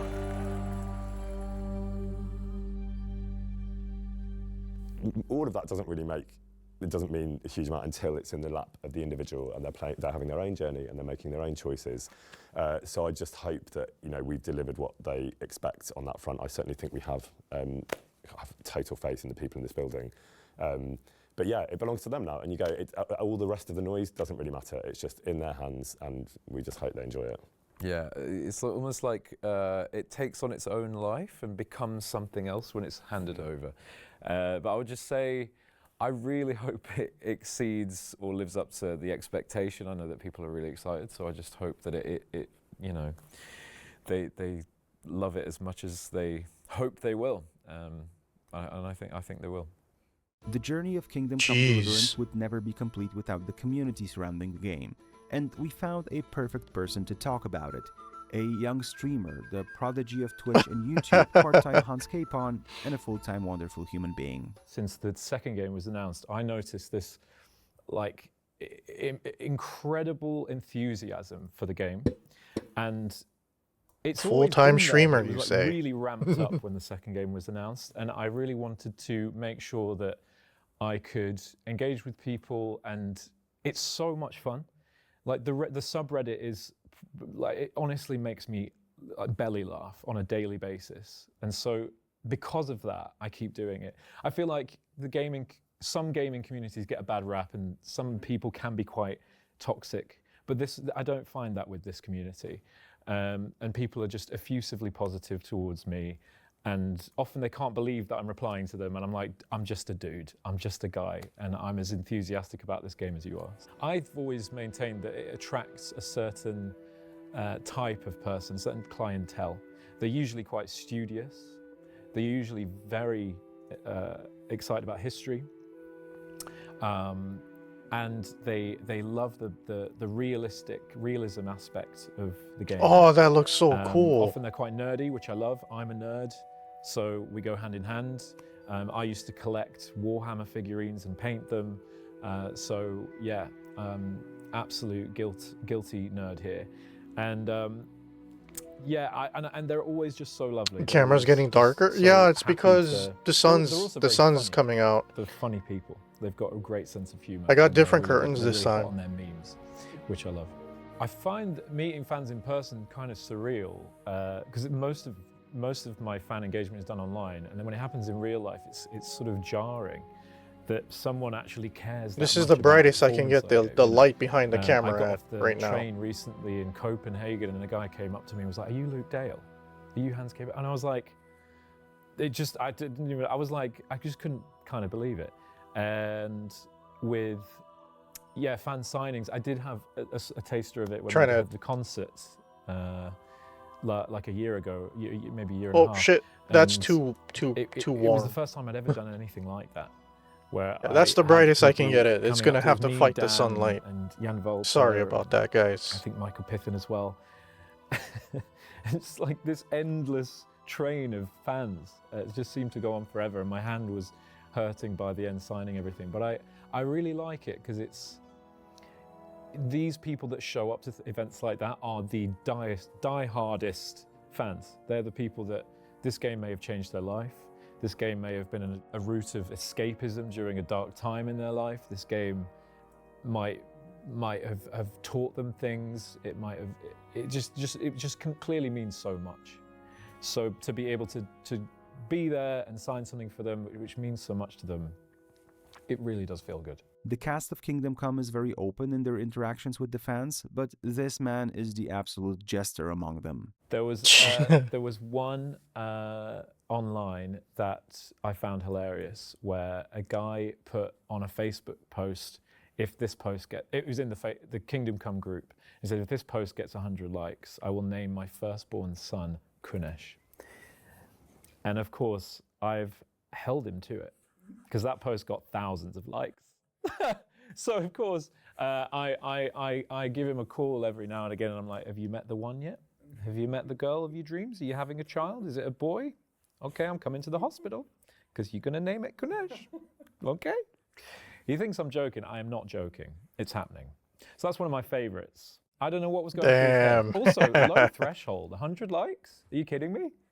You should know the Kingdom Come community better than that. I'm gonna be there at the birth of the child, watching him as he signs that birth certificate. Absolutely. Hold on. I might have a way to fix it. I'll just open the side window, okay? So Give me a second. One interaction with a fan where a guy posted on Give me a Twitter second. to Warhorse asking for help, because he was like, oh, so frustrating, Warhorse. You know, there's this glitch in the game where Hans Capon follows me around throughout the game. Everywhere I go, it's so annoying. Everywhere I go, he's there. I turn around, he's there. And then I saw this, and I just wrote on his post, hi, Henry. All right. And I was like, he can't even escape me in real life. It's just perfect. In order to make something special for the community, Warhorse team actually came up with the idea of talking about the game. I made in it live-action worse. Episodes shot with I think I Henry made and it Hans. worse. Well, oh Tom and no. Luke. We said to each other that we have these two guys people love, Tom and Luke. They look exactly the same as their in-game characters. They have such a great body chemistry, so let's make them the main anchorman of the Maybe I have to turn on a lamp. this video series. And let's do it I'm sorry, I'm scripted, trying to so fix the there's, some camera. funny The bits of camera doing dialogue, stupid and things. They do a bit of a role play when they see the dialogues in the live action. It's like Hans and Henry would be in 2024 and 5. So that was the fun element of it. Of course, there's like a lot of extra work of writing the stuff and editing it, but I think it was worth it, seeing the response from the Turn off the community. RGB So in the we background. Sort of twisted it into a little bit of entertainment series, so we called it infotainment internally. We have an amazing community, as we've talked about a lot, but we talk about it a lot because we mean it. And they're incredible, and it was a very small group of people in the first instance, but that body of people has grown. And for me, that's unlike any of the other work I do. The other work is kind of handled by a few reviewers, and audience feedback isn't so much part of the conversation. Whereas in this arena, it got a little bit brighter when I amazing. turned It's off the really RGB. shaped the kind of path that the game has taken. For me, that was a real education and a really exciting one. I was definitely surprised by the reception, and I think the whole industry was, the video game industry at large. A lot of the reviewers and the people that are commentators on this industry were like, I didn't know how big of a community this was, and they were shocked, and then that made them actually look into the game more, because they were like, I had no idea this was such a big deal, because it's quite, 6 years on.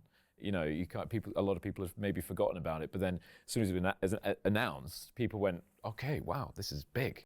I think it's also to some extent the size, but to a greater extent the kind of energy and passion of those people can maybe make it feel like a bigger community than it is. Because I think friends of mine who are much more immersed in the gaming community have really commented on that like raw passion that we have behind us. So it might not even be as big a body of people as it seems, but just this like wave of energy that kind of pushes us forwards is, to my understanding, like really unusual and very welcome. Well, if I put the ISO on manual, like everything is just gonna get blown out because, like I said, the sun is up now. That's why I'm getting darker. And he couldn't speak, and I was like, on camera, even though the lights are at maximum brightness.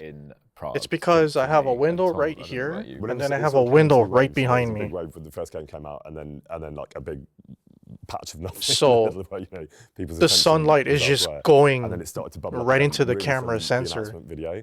And I think that also And the made people more ISO aware is that at actually like these pictures were 100 right based on real now, faces, and like then at obviously its the darkest. voices. So I think whenever I've had those interactions, which are like lovely and very welcome, usually people are really confused because often they didn't know that actually it was based on a real person. So they're really baffled, and it's like they've entered some alternate reality, and there's been a big skip in the record. But people are always lovely, which is, you know, very much appreciated. The day of releasing the game is a special moment, although not necessarily what you would expect. The team is coming in late after the party, and there is no big rush to have everything prepared for the hour of release. There are no last bugs fixed just in time before the game goes live, because this work has been done in advance. It's quiet here today, suspiciously quiet.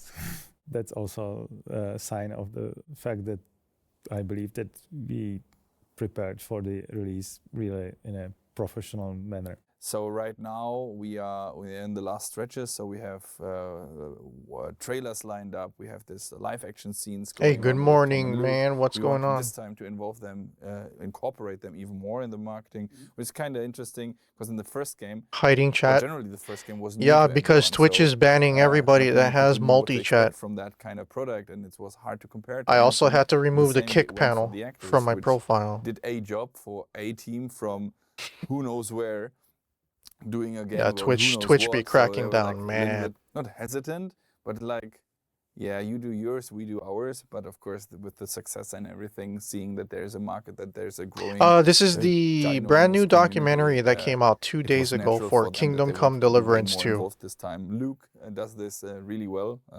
Props to you, Luke. This goes out for you. But so he's very active in the community. The people love him. Tom McKay is more of a gentleman, let's say, like a pro actor with his agents and everything, and his big Hollywood production and whatnot. So he's a little bit more reserved, but still he's out there. He's enjoying it. Oh yeah, he's enjoying it. He's out there. He's slowly but steadily getting introduced to the terrible world of social media. So yeah. We have seen the reviews, and Yeah, I hope Tom really, McKay really happy about them, and I think that's great, and that's like and Luke Dale. I hope they get like and some now comes for this like final Hollywood casting, final man. test.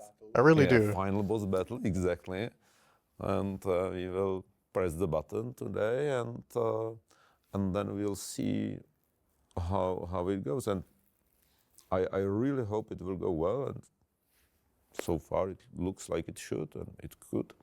Basically, from the player's perspective, everything is frozen. We can't really change anything that the players will perceive, like long before the release. It's different from project to project, to the size of the project, to some processes, but it can be like even like a month or two before the release, everything the players see is actually frozen. But if there is something really terrible, something like crashes caused by some specific hardware, these things are still being fixed. So these are the things that are still being fixed. And then something regarding like the release processes, for example, what do you see, I don't know, in the shop or achievements or something like that. Some of these things still can be changed, but basically from players' perspective, the game is frozen like a month or two before release. But from the reviewers, there are only like little things that we usually decided not to implement yet, because those little improvements could actually, cause much more serious issues, and we are very cautious. We really, we have experience from KCD1, so we really want KCD2 release to be as smooth as possible. So we really don't want to introduce some new issues or some bugs. It's a never-ending process. So as we speak now, that part of the team is still fixing bugs, because there will always be some bugs to fix.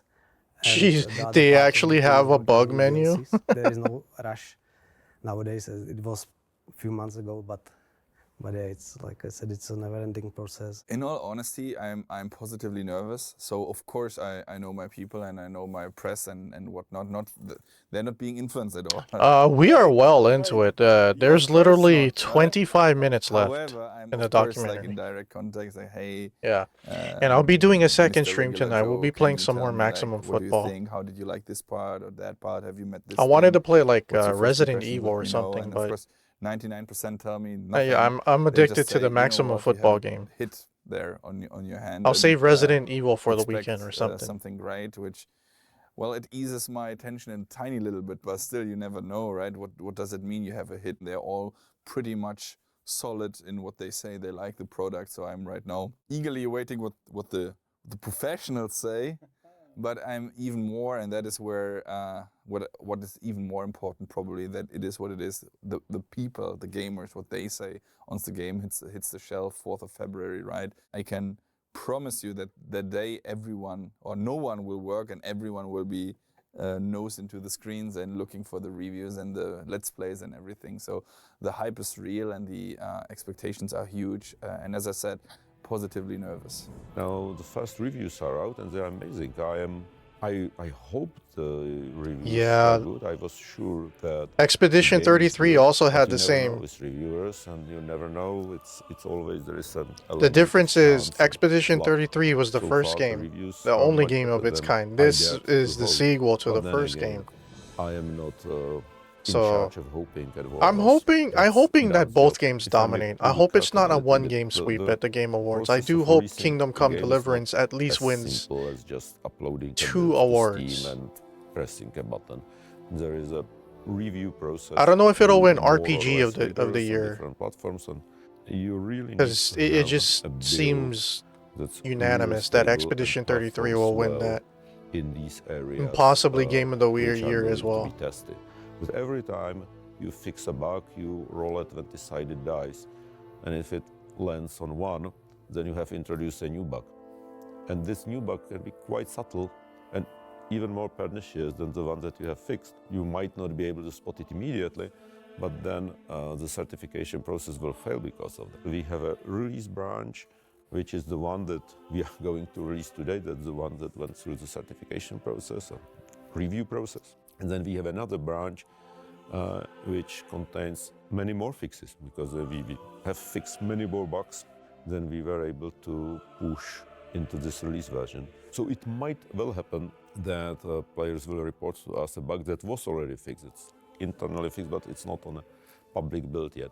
So our first task is to get this more polished version to the players as soon as we can as a kind of patch, and we just need to see if there are some new bugs which we were not aware of. So this is what we are going to be doing in the next week. We are going to analyzing the bugs, see what is the best way how to fix them, how soon can we get that fix to the players. What's not going to happen is Yeah, that with everybody takes these rest of the week white off sheer and, curtains, it just looks like browse the this website camera about is only going to be a nighttime buying streaming champagne. camera. Unless I put the blackout curtain back up on this side again, or behind me. Hi Ronald, welcome back. I didn't take into consideration. That's why this is the first time I have like white curtains ever.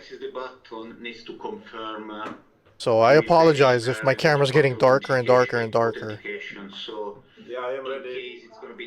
I am ready for that. Yeah, I have the shutter and the ISO on automatic. 3 minutes to go.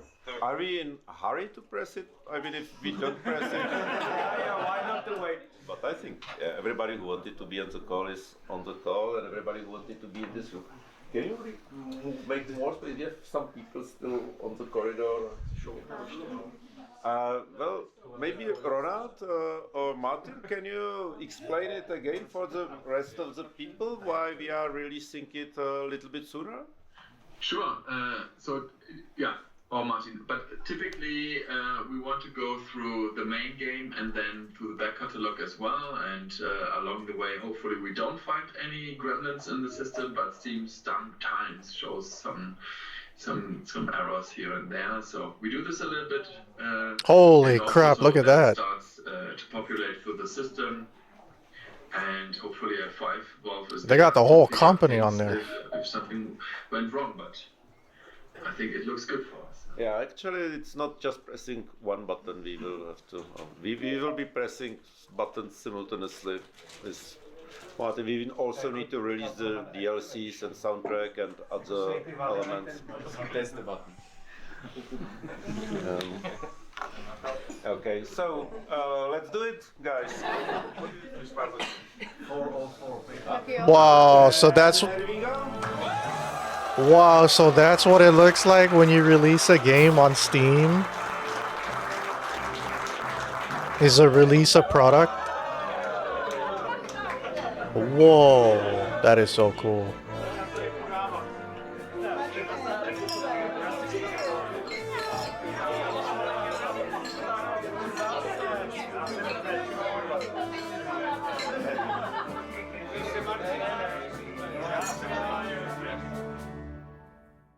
It's been a while since that moment happened. Critics loved the game, and the players loved it. Currently, KCD2 holds a 93% positive rating on Steam, and just recently, the first DLC to the game, called Brushes with Death, was released. I haven't During played our it yet. conversations, the team was still a bit secretive about the content. What I'm gonna do is I'm gonna but it wait took for us the longer second than or the expected third to put this DLC to come out, documentary and in then your I'm gonna hands.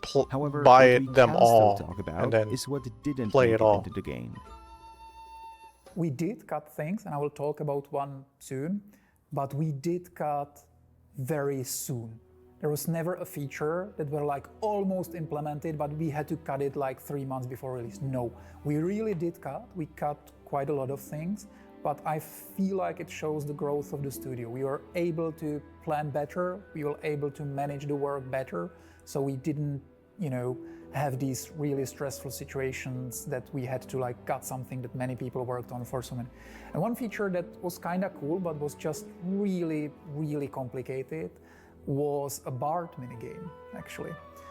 There was this idea that you could solve many things via basically talking or almost singing. There were many ideas how the gameplay would look like, from like the basic ones where you would just choose correct answers and you would have the answers presented based on what you did previously in the game. For example, if you this is my favorite game release of this year that I've played thus far, like for example, sure, heroic far and away. answers in any future BART interactions. I'm not And the interested idea in was that it would be Expedition similar to 33, a card but game if that you would, wanna gift it to me, I'll your definitely presentation play in it. some way.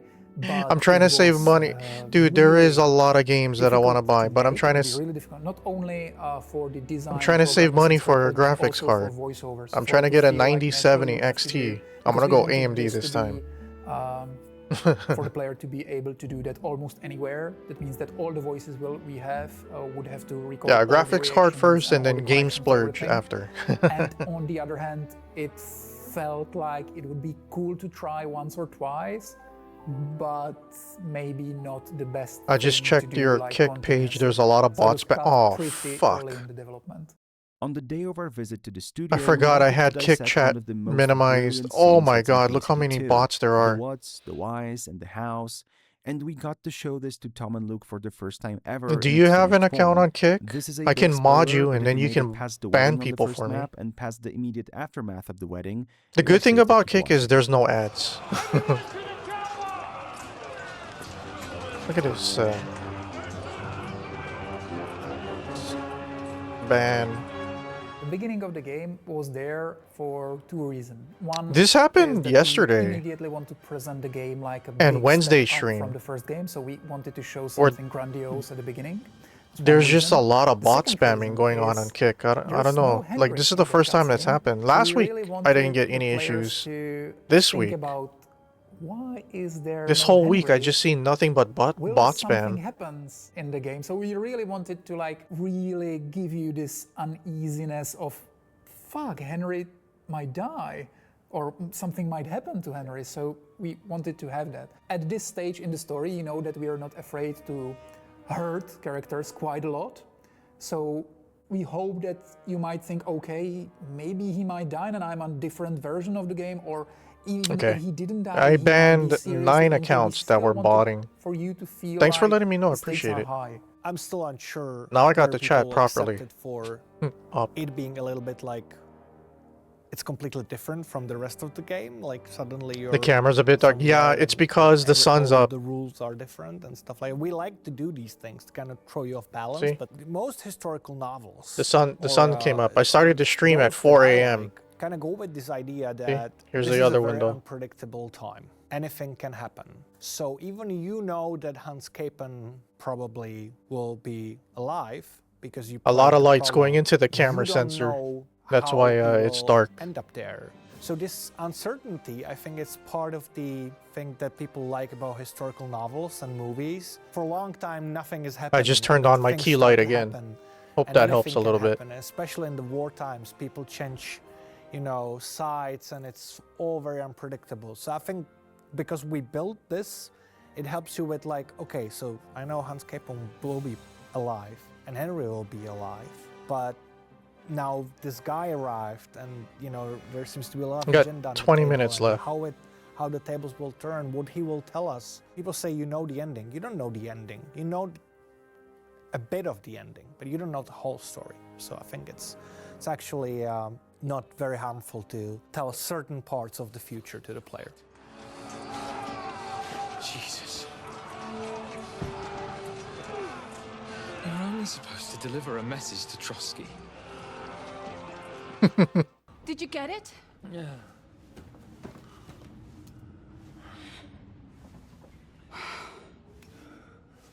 It will have to be diluted. I haven't seen any of this.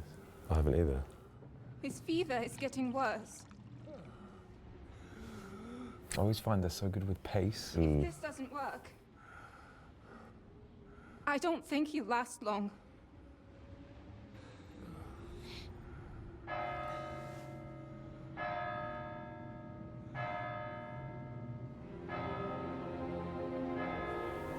Oh, it's that music. By the way, Luke is near the end of his gameplay. And I think yesterday or 2 days ago, Tom just started the game. Our original approach to this scene was the people that play the game know that the Hans isn't executed by the end. It's saved in the last moment. Oh, those two were the lead actors of the But game. our approach to the scene when we were preparing it, Henry we were and going through it with Hans. Luke and with Tom, was imagine that it's going all the way through. Imagine that he's really going to get executed, because in your heads he is really going to get executed. He's getting prepared to being killed in a few minutes. It seems like not much, but when you see Luke sitting in the dungeon, just contemplating and looking like on the ground, being scared, it was like really natural. This like subtle performance when you can really see the horror in his eyes and the despair that he has when he's going to the pillory and looking at the noose that is waiting for him, and Henry like desperately trying to save him at the last moment, and his like voice is cracking when he's shouting. I believed it on the set. This is what makes the performance great, and this is probably one of the most emotional scenes that we recorded here. Oh yeah, big time. One of the best 3 scenes in the entire game, man. I'm a nobleman, do you hear? A noble! Get your hands off me! You can't do this!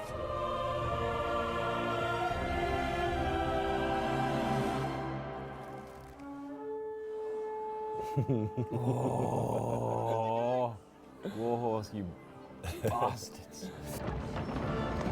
Yes!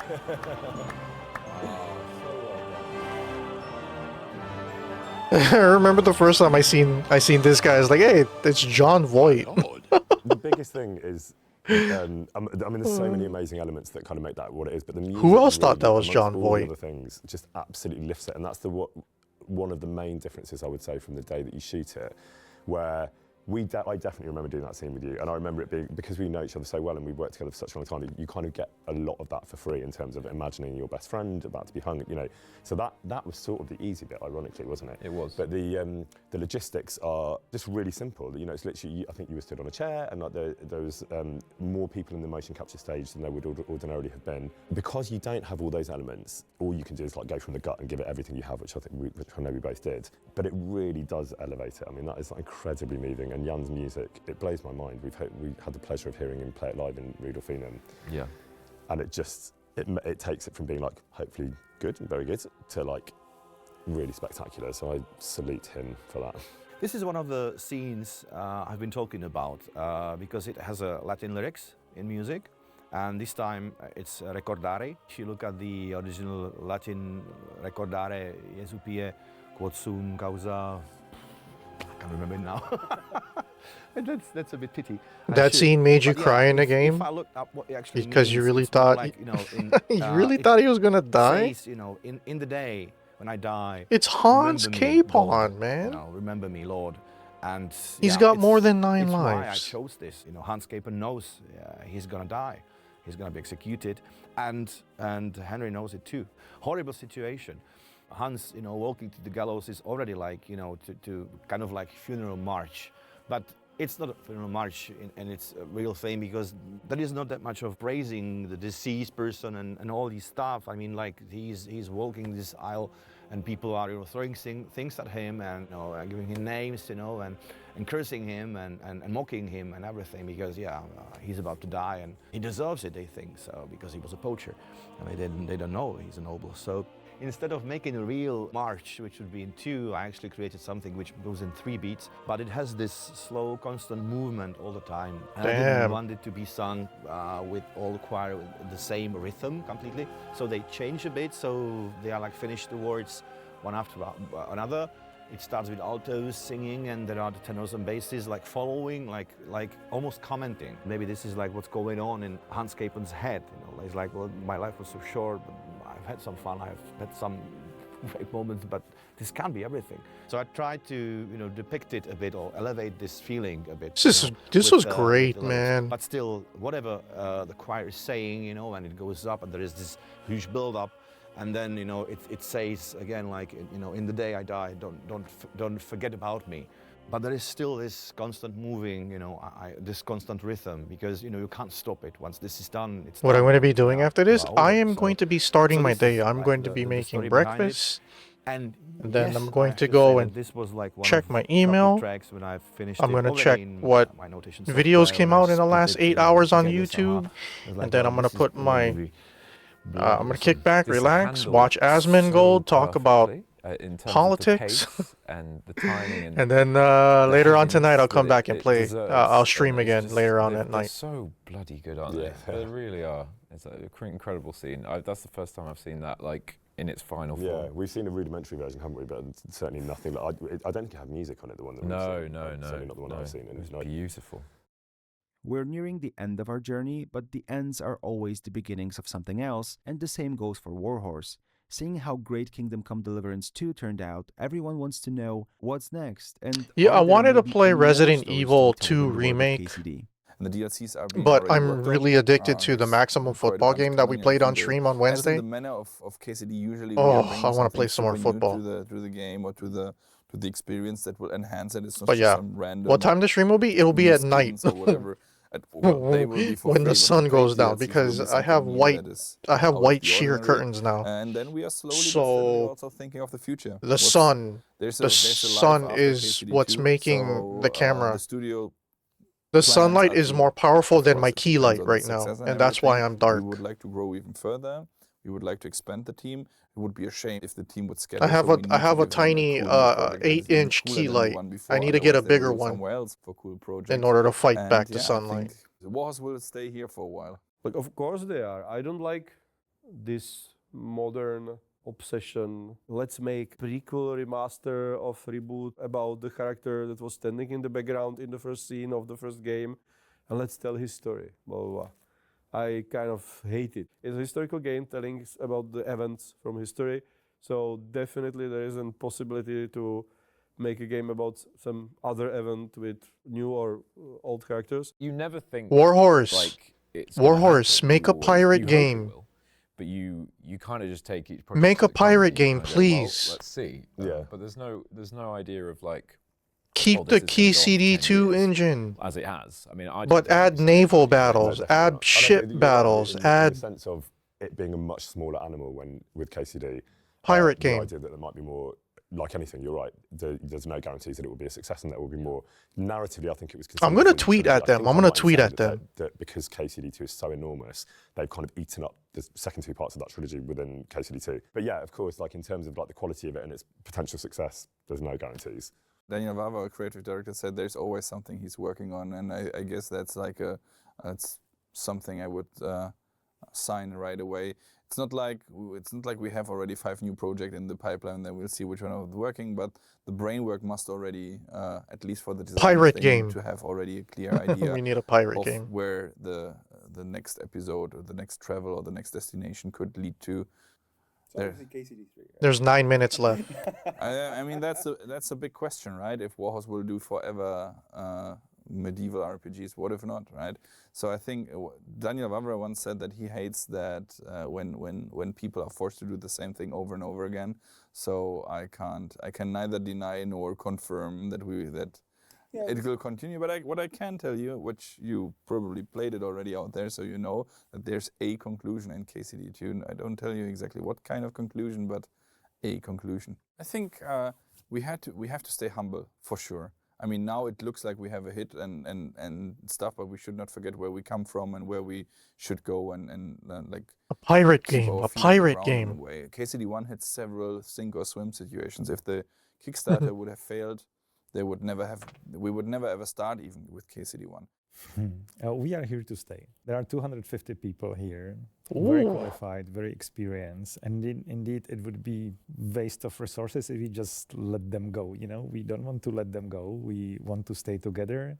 We want to do some next projects. I indeed cannot be specific about anything regarding the future, but Warhorse is staying here, and I hope that for a long time. Developing the game is a real long-term project.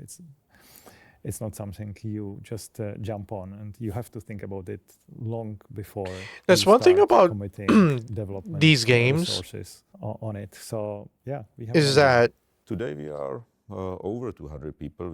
They reuse some of the same actor face models. We are pretty much at the same situation. Again, we feel that in different situations of the game, like adequate.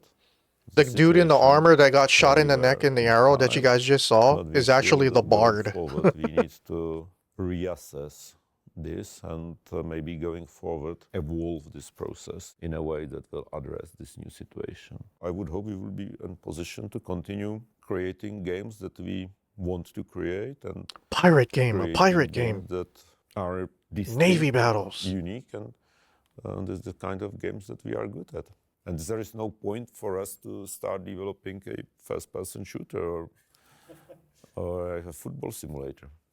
Games are made by teams of talented people who work tirelessly for years to launch the best game they possibly can, yet they don't always get the chance to highlight the great things they got to do. So we thought it might be a good idea to ask one simple question at the end of every interview we held. What is your proudest achievement with Kingdom Come Deliverance 2? To finishing it on the time, I think is the biggest achievement we all did. For most people, and me included, it would be Gutenberg City. It's something which not many games tried so far.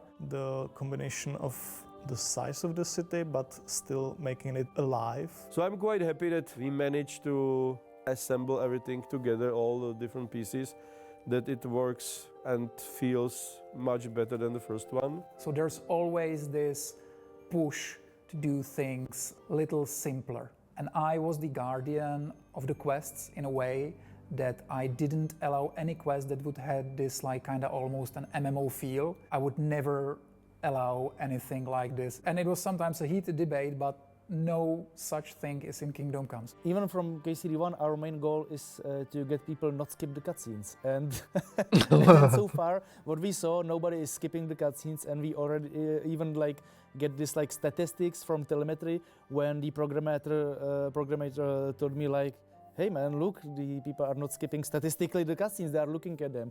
And when people are watching it and enjoying it, this is like when I kind of think that we did a good job. My 1000%. personal, I think it's the clothing system and the way how the people just generally look. That was really worked hard on by whole I'm gonna be team ending the of stream. Yeah, I'm gonna be concept ending the art stream. and I gotta character make art breakfast. I woke department up at like and right before technical, 4 o'clock to support stream. of our, experts You know, it's and, already sick after programmers 6. and everything, because it is something super challenging and very unique. I thought that I will stream later on, like, and cut a lot let me of see. corners, but we were able I'll to stream in make about the work 14 so hours from effective now, in the at pipeline that about we 8 actually, p.m. my like, time. finished everything. People have said things about the kind of healing power of games, for want of a much less kind of dramatic way of putting it. And I know that certainly from a mental health perspective, lots of people feedback that KCD, given that it came out around the time of the pandemic, and was a real kind of balm to get them through. And so for me, I was like, most of the work you do doesn't have that power. So yeah, unfortunately, I think, and that's a real team effort. Yeah, it's almost No one done, can take guys. responsibility for that. That's just like something we all put together that you put out into the world, and hopefully it has that effect. Putting together the first journalist gameplay event we did with KCD2, where we invited 108. Here's the link to the outlets from documentary if all you guys around the want to world watch. Together, there were like, I think, 150 journalists or something like that. I was a little bit afraid because I had like 10 hours of program, or 11 hours of program, which is quite a lot, especially if you consider that most of the people flew in, so they had some traveling in their feet. But everyone who left the event wrote, or many of them wrote me afterwards saying that either this was an amazing day or even that it was the best gaming event they've ever been to. Probably the most painful asset to make, and with the greatest response, was the announcement event that was hell to make it happen, but it was worth it. That was kind of insane to me, being on this huge set with all these really passionate people, and it spoke a lot to me about how much belief and love they had in this. Because you don't go to those lengths and, project the game upon the walls of a cathedral and that kind of crazy thing they did, and have a live orchestra in St. Barbara. I mean, it's just insane, and it was like a badge of honor for this team. I think it's really small things like the team is coherent, that we actually are real more like a family, and that no matter what, we are here and we support each other. This is not about millions of units,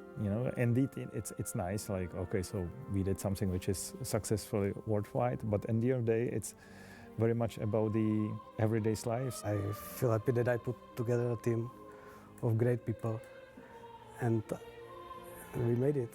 The Warhorse Studios is about people, and I'm really proud that I managed to choose people I work with, and they're my friends, and we are great as a team.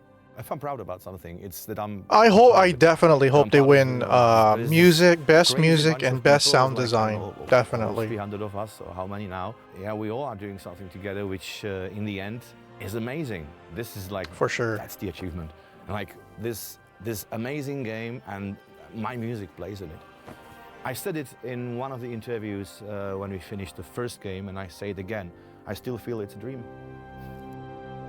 Wow. I would like to thank Warhorse for letting us into their safe space in the final stretch of Kingdom Come Claps in the Deliverance chat, 2. everybody. Thank you for talking to us. Thank you for sharing all the pictures and videos from the development. And most of all, thank you for continuing to challenge yourselves and in not taking shortcuts with your games. We spoke to so many wonderful people, and I wish we could have kept all your stories, but this video would be 3 times this long. However, we still have this footage, so never say never. Telling this piece of the story of KCD2 has been a privilege, and I think I speak for a lot of gamers when I say that we can't wait to see what is coming next. Audentes fortuna juvat. Ooh, Audentes fortuna juvat. The fellow who helps his fellow man. That is so cool. Alright, guys. Anyway, thanks for watching. I'm gonna upload this VOD to the Twitch VODs channel, it'll be a part of the Kingdom Come Deliverance 2 playlist, where all 15 parts of my KCD2 first playthrough is up. And I'm gonna make breakfast. I'm gonna hang out, watch some Asmongold, because there's a lot of stuff going on in the world, and he makes things very easy to understand. And yeah, we'll be back in like 14 hours exactly, around 8 p.m. ish my time, and we'll play some more games. Anyway, now that I know that using this camera during the daytime sucks, unless I get like a bigger key light, a more powerful key light where you guys can actually see me better, I'm gonna try my best to do camera stuff during the nighttime. Anyway, thank you guys so much for watching. I'll see you guys soon, okay?